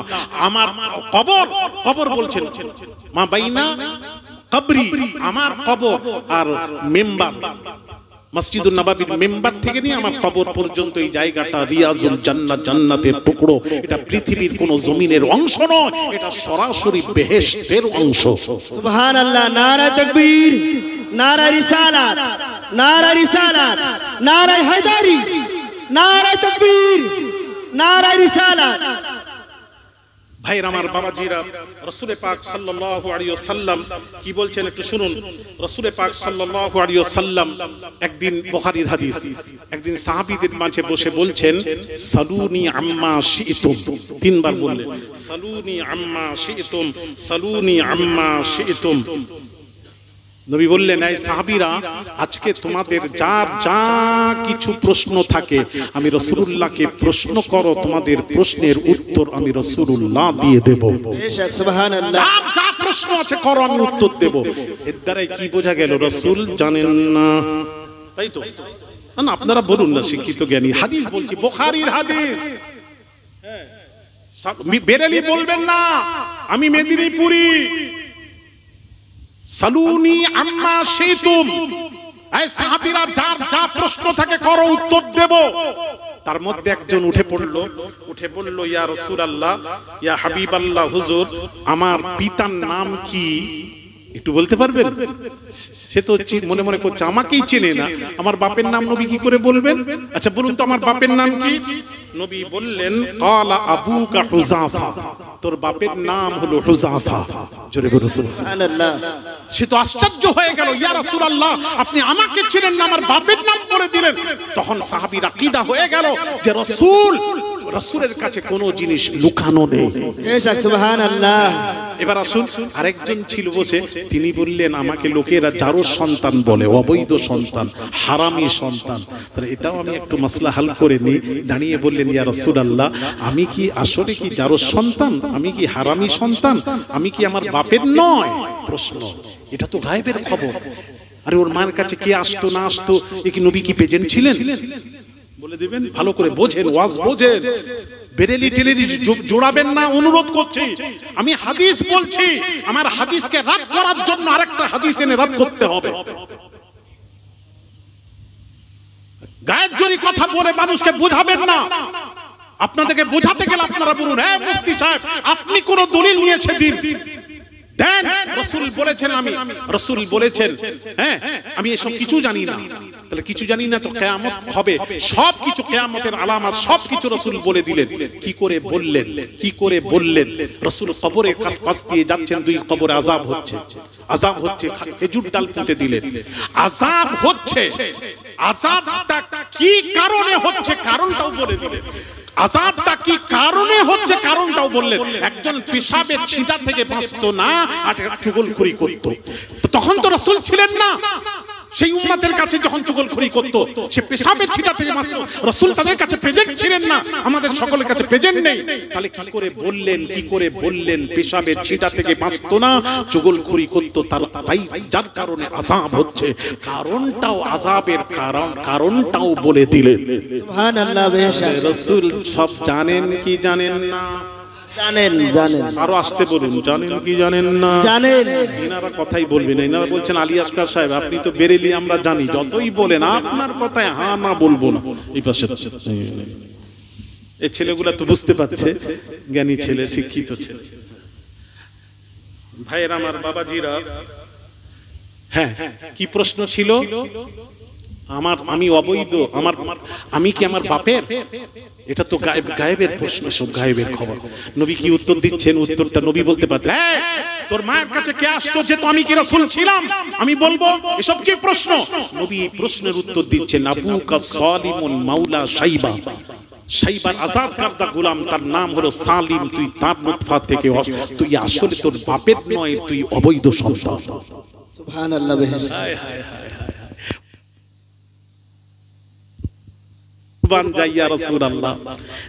তারপর আরেকজন বলছেন, ইয়া রাসূলুল্লাহ, ইয়া রাসূলুল্লাহ আমার ঠিকানা কি? আমার ঠিকানা কি? আমি জান্নাতে যাব না জাহান্নামে যাব? নবী বলছেন তোর ঠিকানা জাহান্নাম। আরেকজন উঠে বলল, ইয়া রাসূলুল্লাহ আমি কোথায় যাব? আমার ঠিকানা কি? নবী বললেন তোর ঠিকানা জান্নাত। সুবহানাল্লাহ। বেশক কে জান্নাতে যাবে, কে জাহান্নামে যাবে সব রাসূল জানেন, আল্লাহ জানিয়েছেন, আল্লাহ জানিয়েছেন, তাই নবী সব জানেন। সুবহানাল্লাহ। বেশক দলিল নেবেন? কবর দিয়ে দেব আমি আলী আসকার, আল্লাহর কসম করে বলছি, কবর দিয়ে দেব, মাটির দরকার হবে না। হ্যাঁ আসুন কোরআন থেকে দলিল দিই, কোরআনের দলিল দিয়ে দিয়ে আর কোনো কথা বলবেন না, কোরআনের দলিল। আরো দলিল আছে, হাজারো দলিল, আমি একদিকে গেলেই তো আমি 1 ঘন্টা কথা বলবো এরই উপর। আমি যাচ্ছি না, একটু একদম সংক্ষিপ্ত বলি কোরআনের দলিল। দিব না? থাক, আজকে থাক। আলিমুল গায়বি ওয়ালা ইউযহিরু আলা গায়বিহি আহাদ ইল্লা মান ইরতাদা মির রাসূলিন। কোরআন আল্লাহ কি বলছেন? সাতবক আসমান, সাতবক জমিনের গায়েব, হ্যাঁ আলিমুল গায়বি ফালা ইউযহিরু আলা গায়বিহি আহাদ, কেউ জানে না আল্লাহ ছাড়া। কোরআন আল্লাহ ছাড়া কেউ জানে না বলে দিয়ে বলছেন, পুরো আয়াতটা পড়ি, ইল্লা মানির তাদা মির রাসূলিন, আমি আল্লাহ যে রাসূলকে রাজি খুশি করিয়ে নিয়েছি সেই রাসূল ছাড়া কেউ জানে না। সুবহানাল্লাহ। সুবহানাল্লাহ। নারে তাকবীর। সাতবক আসমান, সাতবক জমিনের গায়েব আল্লাহ, রাসূল জানেন। কিভাবে জানলেন? প্রশ্ন। আল্লাহ জানিয়েছেন, তাই নবী জানেন। সুবহানাল্লাহ। আল্লাহ জানিয়েছেন, যখন আল্লাহ জানিয়েছেন, আমি তো বলিনি, নবী নিজে নিজে জেনে গেছেন। আল্লাহ, আল্লাহ যে জানেন, দেখেন এবার পার্থক্য বলছি, আল্লাহ যে জানেন, আল্লাহ হলেন, জানেন, আল্লাহ হলেন লা মাহদুদ, আল্লাহর ইলম লা মাহদুদ, আর নবীর ইলম মাহদুদ। ভালো করে বুঝবেন, আলেম ওলামারা আছেন, এটা বুঝবে। নবীর ইলম মাহদুদ আর আল্লাহর ইলম লা মাহদুদ, কোনো সীমা নেই আল্লাহর ইলমের। সুবহানাল্লাহ। জোরে বলুন সুবহানাল্লাহ। তাহলে বাবাজি শোনা গো, এই কথাটাকে যদি কোনো কাটতে পারো, নোট করো, তাহলে আমাকে ফোন করবে, বসবো আমি ইনশাআল্লাহ সেই মুফতির কাছে। রাসূল মাহদুদ, হ্যাঁ না আমি অত বলতে পারবো না, খুঁজে না, অত সহজ। কোরআন পড়লাম, রেকর্ডিং করে দেখে নাও। আরে বলবেন দেখো, কোরআনে আজকে মোবাইলে বললেই বেরিয়ে যাবে, জান না, আমি অত জানি না। হাজরা ও তো ঝগড়া করছে কেন বলুন, এই কি হলো বলুন না। আয়াত তো পড়লাম, আবার কত নম্বর আমি বলতে পারছি না, আমার জানা নেই। ভাইয়ের আমার বাবাজিরা, কোরআন পড়ছি বলে না, আমি যদি বলতাম কোরআনে আছে তখন আপনি বলতেন কোথায় আছে দেখান। ভাইয়ের আমার বাবাজিরা, কথা বুঝতে পেরেছেন? এবার আসুন, তার রাসূল সবকিছু জানেন কি জানেন না? আরে কথা বলেন না কেন, চুপ হয়ে গেলেন। রাসূল সব জানেন কি জানেন না? তো রাসূল কি বলছেন? আল্লাহ পাক বলছেন, দাঁড়ান, ওয়া আল্লামাকা মা লাম তাকুন তা'লাম। অনেকেই বলছে রাসূল এটা জানেন ওটা জানেন না, ওটা জানেন এটা জানেন। এর অনেক বলছেন না, এর উপর আমি 1 ঘন্টা কথা বলতে পারবো কম করে। এই যে বলছেন এটা জানেন ওটা জানেন না, ওটা জানেন এটা জানেন না, আছে, ওরও ব্যাখ্যা আছে আমার কাছে। আল্লাহ পরিষ্কার করে দিয়েছেন কোরআনে, ওয়া আল্লামাকা, আয় হাবিব আপনাকে আমি আল্লাহ জানিয়েছি, শিখিয়েছি। ওয়া আল্লামাকা, আমি শিখিয়েছি আপনাকে। আপনার পৃথিবীতে কোনো ওস্তাদ নেই, শিক্ষক নেই, আপনার শিক্ষক আমি আল্লাহ, আপনাকে আমি আল্লাহ শিখিয়েছি। এবার প্রশ্ন আসবে, আল্লাহ যিনি, দেখেন আমাকে যিনি পড়িয়েছেন তিনি ভালো বলতে পারবেন আমি কতটুকু জানি কতটুকু জানি না। তা আল্লাহকে জিজ্ঞেস করা হলো, আল্লাহ তুমি বলো রাসূলকে কতটুকু শিখালে, কতটুকু শিখালে, সে কতটুকু জানেন কতটুকু জানেন না। আল্লাহ বলছেন, মা লাম তাকুন তা'লাম, রাসূল যেটা জানতেন না সেটাই জানিয়ে দিলাম। সুবহানাল্লাহ। যেটা জানতেন না যেটা, সেটাই জানিয়ে দিলাম। তাহলে জানেন না কোনটা? এখনো বুঝতে পারছেন? জানেন না কোনটা, আমার রাসূল সব জানেন। ভাইরা আমার বাবাজিরা, তাহলে গায়েবের ব্যাপার শুনলে তবে আল্লাহ জানিয়েছেন তাই রাসূল জানেন, ব্যাস এইটুকু বলে দেবে। আমরা বলিনি যে রাসূল নিজে নিজে সব জানেন, আল্লাহ জানিয়েছেন। কোরআন বলে দিয়েছে আমি জানিয়েছি, যেটা জানতেন না আমি আল্লাহ জানিয়ে দিয়েছি। আল্লাহ তো জানাতে পারে, তাহলে এতে প্রশ্ন কেন? এত প্রশ্ন কোনো গায়েবের খবর জানেন না। হ্যাঁ, তবে মাহদুদ লা মাহদুদ এটা মাথায় রাখবেন। আল্লাহর জ্ঞান হলো লা মাহদুদ, নবীর জ্ঞান হলো মাহদুদ। ভাইরা আমার বাবাজিরা, সেই রাসূলুল্লাহ সাল্লাল্লাহু আলাইহি ওয়াসাল্লাম, এখানে প্রশ্ন উত্তর নিশ্চয়ই আশা করি পেয়েছেন, তাই আমি বলবো রাসূলুল্লাহ সাল্লাল্লাহু আলাইহি ওয়াসাল্লামকে বোঝার চেষ্টা করুন। সাহাবীরা, হ্যাঁ যে কথা বলতে বলতে চলে এলাম, কি বললেন? আল্লাহু ওয়া রাসূলুহু আ'লাম। এটা কোন শহর? আল্লাহ তার রাসূল ভালো জানেন। তাহলে আল্লাহও জানেন, রাসূলও জানেন। এই বললেন, পরে সাহাবীরা নিজেরা জিজ্ঞেস করছেন, ভাই তুমি কি রাসূল যখন বললেন এটা তোমরা কি জানতে না? একজন অপরকে জিজ্ঞেস করছে, জানতে না? বলে হ্যাঁ জানতাম। উত্তর দিলেন না কেন? উত্তর দিলেন না কেন? তখন সাহাবী উত্তর দিচ্ছেন, দেখেন জানেন বললেন না কেন? না, আল্লাহ কোরআনে বলেছেন, ইন্না আউওয়ালা বাইতি উদিয়া লিন-নাস লাল্লাযী বিবাক্কা। কোরআনে আল্লাহ বলেছেন, মক্কার নাম বাক্কা রেখেছেন, বাক্কা থেকে মক্কা। কোরআনে তো আল্লাহ নাম রাখলেন বাক্কা, বাক্কা থেকে মক্কা। জানতেন, তাহলে বললেন না কেন? কোরআনে আছে। সাহাবীরা কি বলছেন জানেন? সাহাবীরা উত্তর দিচ্ছেন যে আমরা এই জন্য বললাম না, আমরা এই জন্য বললাম, আমরাও জানি কোরআনে আল্লাহ বাক্কা থেকে মক্কা নাম রেখেছেন। আমরা যদি মক্কা বলি আর রাসূল যদি হঠাৎ বলে দেন না এটা মদিনা, রাসূল যদি মদিনা বলে দেন মক্কা মদিনা হয়ে যায়, আমরা তখন মদিনা মেনে নেব আর মক্কা মানবো না। সাহাবী বললেন, কোরআন যে বলছে এটা মক্কা মক্কা, কোরআন বলছে আল্লাহর কালাম বলছে। তখন সাহাবী বলছেন, আল্লাহর কালাম একটা কথা বললো, নবী যদি কালামের বিপরীত যদি কোনো কথা বলে দেন নবীরটাই মানতে হবে, ওটাই শরীয়ত। সুবহানাল্লাহ। বেশক নবী বুঝলেন না? হ্যাঁ, নবী বুঝবেন। নবী সাফা মারওয়ার কাছে গিয়ে, সাফা পাহাড়ের কাছে দাঁড়িয়ে ডাকলেন, এই কুরাইশ মক্কা সব জমা হয়ে যাও। সবকে ডাকলেন, সব জমা হয়ে গেল, সব সেখানে আছে, কাফেররা সব।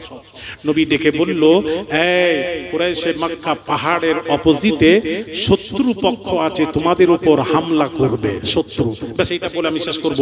শত্রু আছে, হামলা করবে তোমাদের উপর, তোমাদের বিশ্বাস হয়? তখন মক্কার কুরাইশে মক্কা বলল, মক্কার কাফেররা বলল, এই মুহাম্মদ, হ্যাঁ আমাদের বিশ্বাস হয়। নবী বললেন কেমন করে বিশ্বাস, তোমরা কি দেখেছো? দেখা যাচ্ছে শত্রু আছে, দেখা যাচ্ছে? বলে না, দেখতে পাচ্ছি না, পাহাড়ের অপোজিটে দেখা যায় না।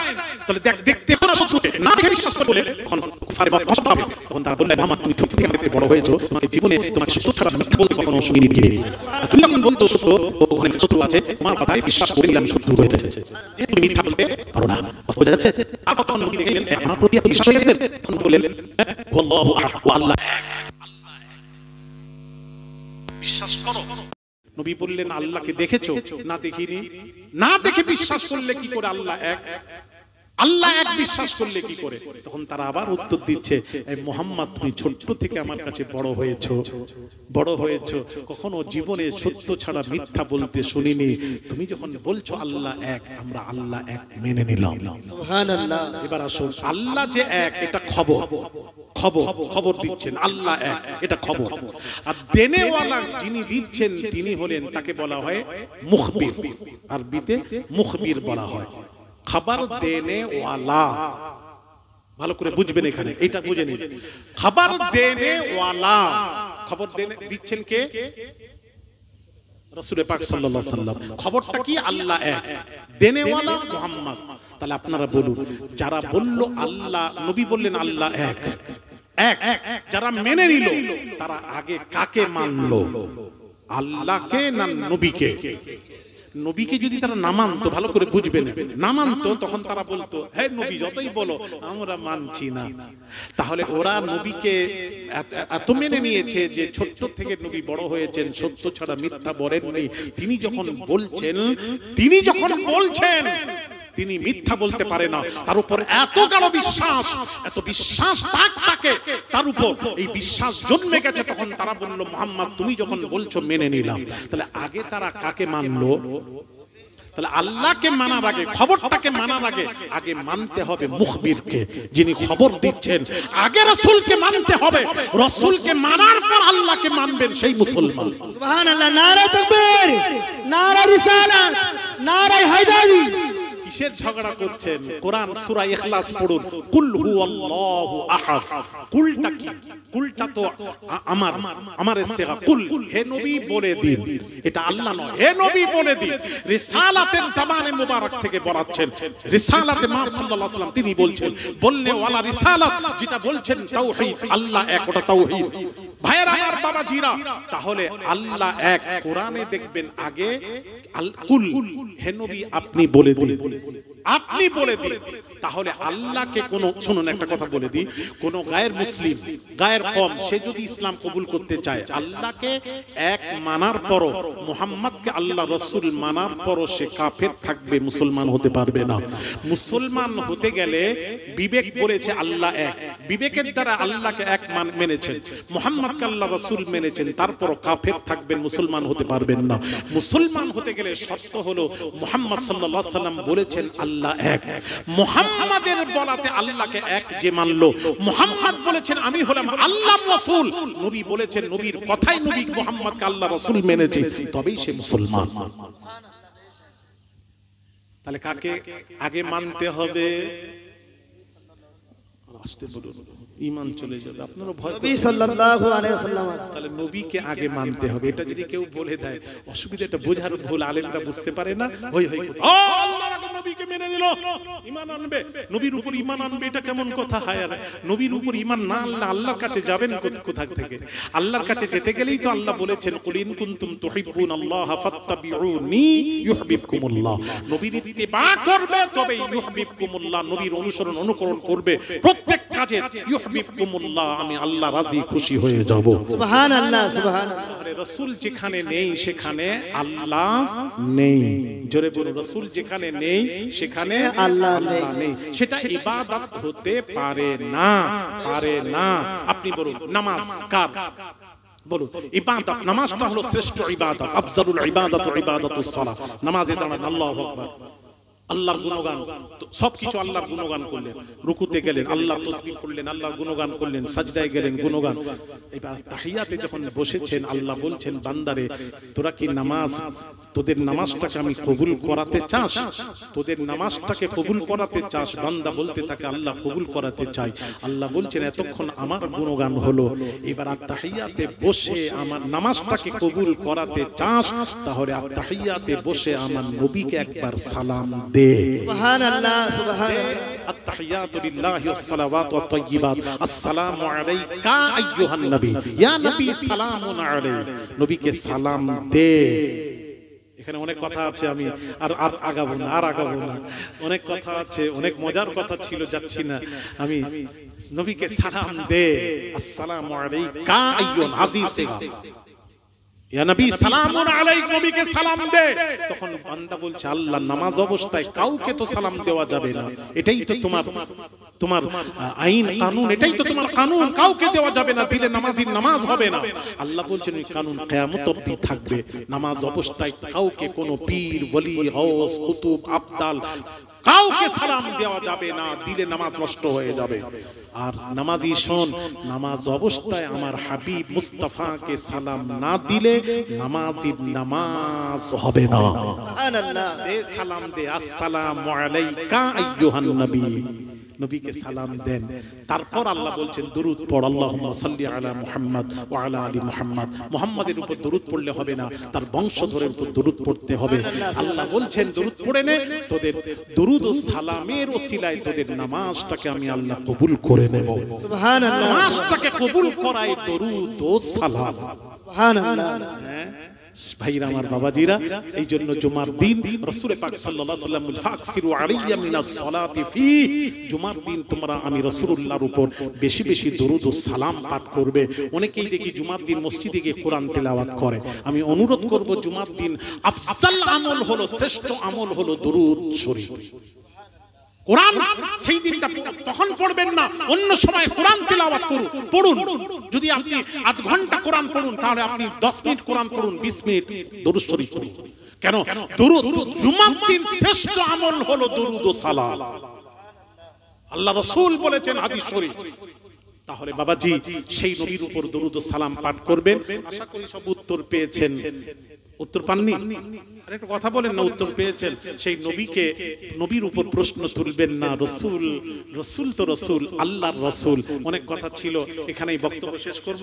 রসুলের উপর প্রশ্ন তুলে ঈমানকে নষ্ট করবেন না। আচ্ছা আপনারা বলুন, নামাজ, একটা কথা বলুন, নামাজ, আচ্ছা নামাজ, এদিকে তাকান, নামাজ হ্যাঁ মানুষকে মোমেন বানাতে পারে না, রোজা মানুষকে মোমেন বানাতে পারে না, হজ মানুষকে মোমেন বানাতে পারে না, যাকাত দান ধ্যান মানুষকে মোমেন বানাতে পারে না। মোমেন কে? বুখারী মুসলিম মুত্তাফাক আলাইহি হাদিস, লা ইউমিনু আহাদুকুম হাত্তা আকুনা আহাব্বা ইলাইহি মিন ওয়ালিদিহি ওয়া ওয়ালাদিহি ওয়ান নাসি আজমাইন, রাওয়াহুল বুখারী ও মুসলিম। নবী বলছেন লা ইউমিনু, মোমেন হতে পারবে না ওই ব্যক্তি যে নাকি বিবি, ছেলে, টাকা পয়সা, আত্মীয় স্বজনকে আমি রাসূলুল্লাহ চেয়েও বেশি ভালোবাসলো, সে কখনো মোমেন হতে পারবে না। মোমেন ওই ব্যক্তি যে নাকি সবচেয়ে বেশি টাকা পয়সা, বিবি, ছেলে, আত্মীয় স্বজন, এমনকি নিজের জীবনের চেয়েও আমি রাসূল কে যে ভালোবাসলো, সেই হলো কামেল মোমেন। সুবহানাল্লাহ সুবহানাল্লাহ। মোমেনের শর্ত নামাজ নয়, মোমেনের শর্ত রোজা নয়। চ্যালেঞ্জ করছি, আমার কথাকে কাটার কে আছে বলবি? নামাজ নয়, মোমেনের শর্ত রোজা নয়, মোমেনের শর্ত হজ নয়, মোমেনের শর্ত যাকাত নয়, দান ধ্যান নয়। মোমেনের শর্ত মুস্তাফার প্রেম, ভালোবাসা, আদর। সুবহানাল্লাহ সুবহানাল্লাহ। রাসূলের ভালোবাসা নেই, মহব্বত নেই, তার ঈমান নেই। রাসূলকে সবচেয়ে বেশি ভালোবাসবেন। রাজি আছেন? জোরে বলুন, রাজি আছেন? সবাই হাত তুলছেন না কেন? হাত তুলে না, হাত তুলে বলে কারা কারা নবীকে জানের চেয়ে ভালোবাসবেন, জীবনের চেয়ে ভালোবাসবেন, হাত তুলে জানান। নারে তাকবীর। কোন প্রশ্ন করব না কখনো, জীবনের রাসূল সম্পর্কে জানা নেই, আমরা কি প্রশ্ন করব? ওলামারা বলেছেন আওলাদে রাসূল, আমি পীরের আওলাদ, আমার ওয়ালিদ কিবলা হচ্ছেন ফুরফুরা শরীফের মুজাদ্দিদুজ জামান আলা হযরত দাদা হুজুর পীর কিবলা নাত জামাই এবং খলিফা এবং নবীর বংশধর, তারই সন্তান আপনাদের সামনে হাজির। ভাইরা আমার, বাবাজিরা, তাই বলবো আমি আপনাদের পথভ্রষ্ট গুমরা করতে আসিনি, শোনা সঠিকটা তুলে ধরছি। রাসূলের পক্ষে থাকবেন, আমি আপনার সাথে আছি। রাসূলের বিপক্ষে চলে যাবেন, আপনাকে চিনি না, আপনার সাথে সম্পর্ক নেই। আল্লাহ আপনাদের আমাদের সকলকে তৌফিক দান করেন। আসুন এই মাদ্রাসা, আমি বলবো নবীকে যদি ভালোবাসেন, মাদ্রাসা নবীর ঘর। এই নবীর ঘরের জন্য আপনারা কে আছেন আওলাদের রাসূলের হাতে, আওলাদের রাসূলের কাছে একটু ওয়াদা করবেন। কারো কাছে নগদ থাকলে 1000, 2000, 5000, নগদ থাকলে 500, 200, যার কাছে নগদ আছে আমার হাতে একটু দিয়ে শরীক হন। আর যদি ওয়াদা করতে চান, আমি বলবো কে আছেন এই মজলিসে বাবাজি 5000 টাকা দাতা কে আছেন, 5000 টাকার দাতা এই মাদ্রাসা প্রতিষ্ঠানের জন্য একটু আগান। দিয়ে ধন বিড়ে মন কেড়ে নিতে কতক্ষণ। আল্লাহ ধন দিয়ে মন পরীক্ষা করেন, কত টাকা কত পয়সা অকারণে চলে যায়। আল্লাহ রাস্তায় দান করলে আখিরাতে পাওয়া যায়। আখিরাতের জন্য বাবা, ও বাবাজি কে আছেন, মা বোনেরা আছেন, বাপ মা মারা গেছেন, নবীর ঘরে যদি মসজিদ অথবা মাদ্রাসায় যদি দান করেন, নবী বলেন ওহিয়া সাদকাতুন জারিয়া, সাদকায়ে জারিয়া কিয়ামত পর্যন্ত কবরে পড়ে পড়ে সব পেতে থাকবেন। এটা সাদকায়ে জারিয়া বন্ধ হবে না। আসেন কেউ বাবা এখন দিতে পারবেন না, পরে দেবেন। 5000 টাকার দাতা হাত তুলে বলবেন হুজুর আমি 5000 টাকা। মরহুম মোহাম্মদ জিয়াদ শেখ, মরহুমের রুহের মাগফিরাতের উদ্দেশ্যে তার সন্তান আগামীকাল 5000 টাকা। একটু তাকবীর দেন, নারায়ে তাকবীর, আর একটু জোরে নারায়ে তাকবীর। দাতা মোহাম্মদ, দাতা মরহুম জিয়াদ আলীর সন্তান বলুন জিন্দাবাদ, জিন্দাবাদ। 5000 টাকা বলুন মারহাবা, মারহাবা করেন জোরে বলি আমিন। আল্লাহ দানকারী দানকে কবুল করুন, জায়েজ আশাকে পুরো করে দিন, আল্লাহ রুজিতে বরকত দিন। আল্লাহ গো সন্তানাদি আহলিয়ার নেক হায়াত আতা করে দিও মাবুদ। আল্লাহ পিতা মারা গেছেন, পিতার রয়ে আল্লাহ তুমি সাদকায়ে জারিয়া স্বরূপ সব পৌঁছে দিও। এই দান কিয়ামতের দিন নাজাতের ওসিলা বানিয়ে দিও, জোরে জোরে বলি আমিন। করো কেন তোমরা? আমরা লোককে মানা করি আর তোমরা এখানে তরিকাপন্থী হয়ে এই রকম তার মানে মুসাফাও করতে পারবে না। এইগুলো যারা করে তাদের চিন্তা ভাবনা কি জানেন, হুজুরের সাথে কেউ মুসাফা করতে না পারে। দেন আছে একটু আগিয়ে দেন, দিতে পারতেন, এত তো ফাঁকা আছে, একটু আগিয়ে দিবেন। এখন যে মুসাফা করছে এরকম আমাকে উঠতে হবে, তাকে এই করবেন। মাশাআল্লাহ, আল্লাহ আমার বাবাজি 100 টাকা নগদ, যার কাছে যা আছে একটু নগদ শরীক হন না। এসছেন বাপ মা মারা গেছেন, মায়ের মুরব্বী, একটু শরীক হন। শোনা আল্লাহ রাস্তায় এক দিলে কোরআন বলছে মান জাআ বিল হাসানাতি ফালাহু আশরু আমসালিহা। আল্লাহ বলেন বান্দারে এক দে, আমি আল্লাহ শারুন তোদেরকে 10 দেব। 10-এর ওয়াদা করেছেন। অনেকেই বিমার আছেন, অসুস্থ আছেন, নিয়ত করে দান করেন, নিয়ত করেন যে হুজুর আওলাদের রাসূলের হাতে দান করব। দান নিয়ত করে দান করলে আল্লাহ দানের ওসিলা বিমার ভালো করে দেবেন। সাইয়্যিদাতুন নিসা ফাতিমাতুজ জাহরা রাদিয়াল্লাহু তাআলা আনহা অসুস্থ হলেন। এমন সময় শেরে খোদা বলেন ফাতিমা কি খেতে মন চায় বলো? বেদানা। বাজার ধরেন বাজার থেকে একটা বেদানা খরিদ করে আনছিলেন। প্রতি মধ্যে এক সাইল সওয়াল করলো, ওই একটি বেদানা দিয়ে দিলেন। খালি হাতে বাড়িতে যাচ্ছেন, ফাতিমাকে কি জবাব দেব? ফাতিমার সাথে সাক্ষাৎ সালাম আদান প্রদান হয়ে গেল। ফাতিমা বলেন স্বামী গো আপনি কোন দান খায়রাত করেছেন নাকি বলুন। ফাতিমা যখন বললেন, শেরে খোদা বলেন ফাতিমা তুমি কেন পর্দার ভেতরে তুমি জানলে কি করে? ফাতিমা বলেন আপনি যখন দান করলেন আমি অসুস্থ ছিলাম, আল্লাহ তাআলা দানের ওসিলায় ফাতিমার বিমার আল্লাহ ভালো করে দিয়েছেন। জোরে জোরে বলুন সুবহানাল্লাহ। দান করলে বিমার ভালো হয়। একটু আপনারা উঠে আসুন। আগামী কাল বাবাজি 2-1 দিনের মধ্যে, 1 সপ্তাহের মধ্যে 5000 টাকা দেবেন। এই মাদ্রাসায় কেমন আছেন নবীর ঘরে, নবীর মুহাব্বতে দানকারী কে আছেন একটু শরীক হন। বাবাজি এ দেনা তো দেনা नहीं है, ये देना तो लेना है।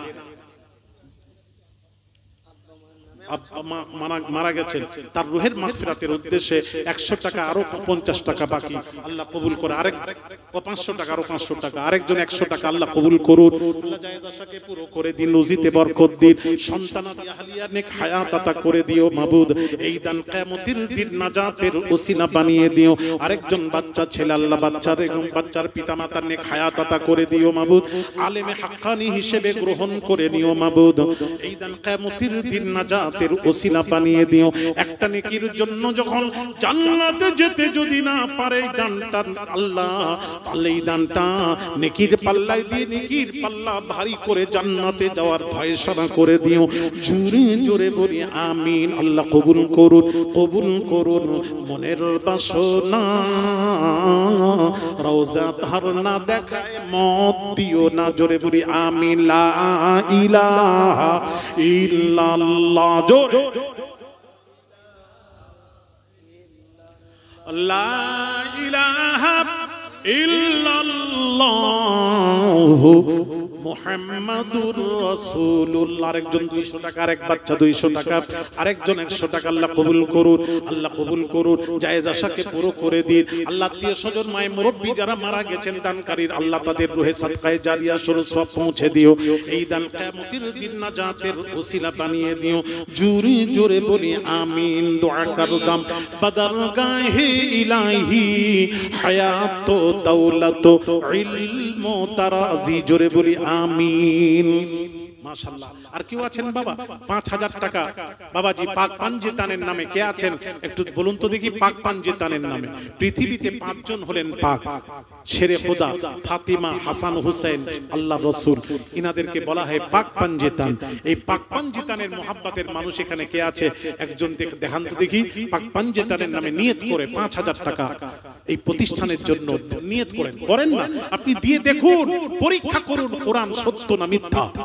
কোরআন সত্য না মিথ্যা। 5000 টাকা। কি নাম?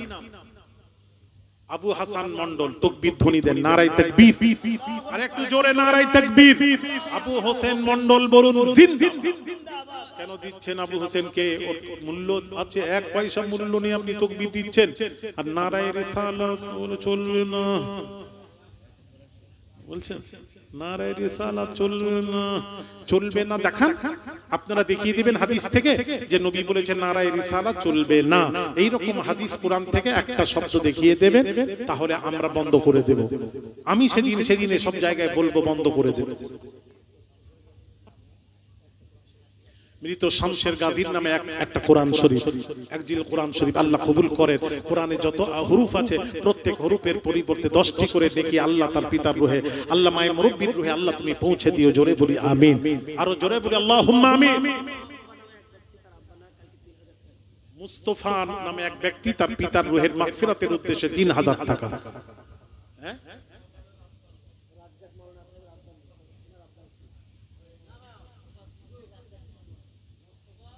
দাতা মুস্তাফা দাতা, তার বাপের নামে। পিতা মারা গেছে, পিতা জীবিত আছে। মৌলানা আব্দুর রাজ্জাক সাহেব তার নেক হায়াতের জন্য 3000 টাকা মুস্তাফা দিয়ে শরীক হয়েছে। দোয়া করি আল্লাহ দানের ওসিলায় তার পিতার এবং তার মায়ের মুরব্বির আল্লাহ তুমি নেক হায়াত আতা করে দিও। সন্তানাদি আহলিয়ার নেক হায়াত আতা করে দিও। আল্লাহ যারা মারা গেছেন ওই বংশে তাদের রূহে সাদকায়ে জারিয়া স্বরূপ সওয়াব পৌঁছে দিও। আল্লাহ তাদের কবরকে নূর দিয়ে ভরে দিও। এই দান কিয়ামতের দিন নাজাতের ওসিলা বানিয়ে দিও। জোরে বলি আমিন। বাবা বাবা একটু তাকান, একটু তাকান। বাবাজি 4000 টাকা কে দেবেন? 4000 টাকা নবীর মাদ্রাসায় আপনি 2 দিন পর দেন, 10 দিন পর দেন, 4000 টাকা। আমি 4 কেন বললাম? এবার বলবেন হুজুর 4 বললেন কেন? এই জন্য বললাম নবীর নাম হলো মিম হা মিম দাল মুহাম্মদ, 4 হরফ। আল্লাহর নামও 4, নবীর নামও 4। সেই নবীর মুহাব্বতে একজন দাতা উঠে বলবেন হুজুর আমি 4000 টাকা মাদ্রাসায় দেব। মাশাআল্লাহ, আল্লাহ কবুল করেন। আশরাফুল 4000 টাকা আমার নবীর নামে আল্লাহ যে নিয়তে দান করেছে নবীর মুহাব্বতে, আল্লাহ সেই নবীর কিয়ামতের কঠিন দিনে নবীর শাফাআত আল্লাহ তুমি নসিব করে দিও। তার মারা গেছেন পিতার রূহে আল্লাহ তুমি সাদকায়ে জারিয়া স্বরূপ সওয়াব পৌঁছে দিও। আব্বা মায়ের রূহে আল্লাহ তুমি সাদকায়ে জারিয়া স্বরূপ সওয়াব পৌঁছে দিও। পিতামাতার কবরকে প্রশস্ত করে দিও। এই দান কিয়ামতের দিন নাজাতের ওসিলা বানিয়ে দিও। জোরে বলি আল্লাহুম্মা আমিন। আরো জোরে বলি আল্লাহুম্মা আমিন। আর একটার মধ্যে শেষ হয়ে যাবে, চিন্তা নেই। আমি মনে করি সময় হয়ে গেছে না, আরো বাকি আছে। ভাইরা আমার বাবাজিরা খালি সালাত ও সালাম পড়বো, শেষ করে দেব। ভাইরা আমার আর কে আছেন বাবাজি? আর কে আছেন বলুন? আর কে আছেন বাবাজি? বাবাজি বেজোড়কে আল্লাহ আসেন না, আমার হাতে দেন না। একটু মনে পড়ছে না যে আওলাদে রাসূল এসেছেন, এত দূর থেকে মুসাফিরের হাতে দিয়ে দোয়া করব। 3 ব্যক্তির দোয়া কবুল হয়, তার মধ্যে মুসাফিরের দোয়া। আসিফ খান, হ্যাঁ, 100 টাকা আল্লাহ কবুল করে। আল্লাহ তোমার বান্দা বান্দিরা যে নিয়তে দান করছেন, আল্লাহ তাদের নেক নিয়তকে পুরো করে দিও। এই দান কিয়ামতের দিন নাজাতের ওসিলা বানিয়ে দিও। জোরে বলি আল্লাহুম্মা আমিন, আরো জোরে বলি আল্লাহুম্মা আমিন। এপার গড়ে ওপার ভাঙে এই তো নদীর খেলা, এপার গড়ে ওপার ভাঙে এই তো নদীর খেলা। সকাল বেলায় ধনী রে তুই, ফকির সন্ধ্যা বেলা। আল্লাহ কি না পারে? কে? আব্দাল লস্কর 50 টাকা নগদ। আল্লাহ যে নিয়তে দান করেছে তোমার বান্দা, আল্লাহ তোমার বান্দাদের নেক নিয়তকে পুরো করে দিও। আল্লাহ তাদের জায়েজ আশাকে পুরো করে দিও। রাস্তাঘাটে চলাফেরা করে আল্লাহ গো সমস্ত বিপদ আপদ থেকে হেফাজত করবে। এই দান কিয়ামতের দিন নাজাতের ওসিলা বানিয়ে দিও। জোরে জোরে বলি আমিন।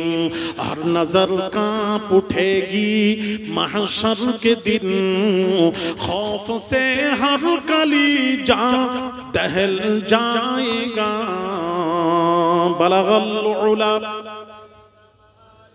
कशफत दुजा बिजमालिही, हसनत जमीउ खिसालिही, सल्लू अलैहि व आलिही। আর কেউ আছেন একটু দেবেন বাবা?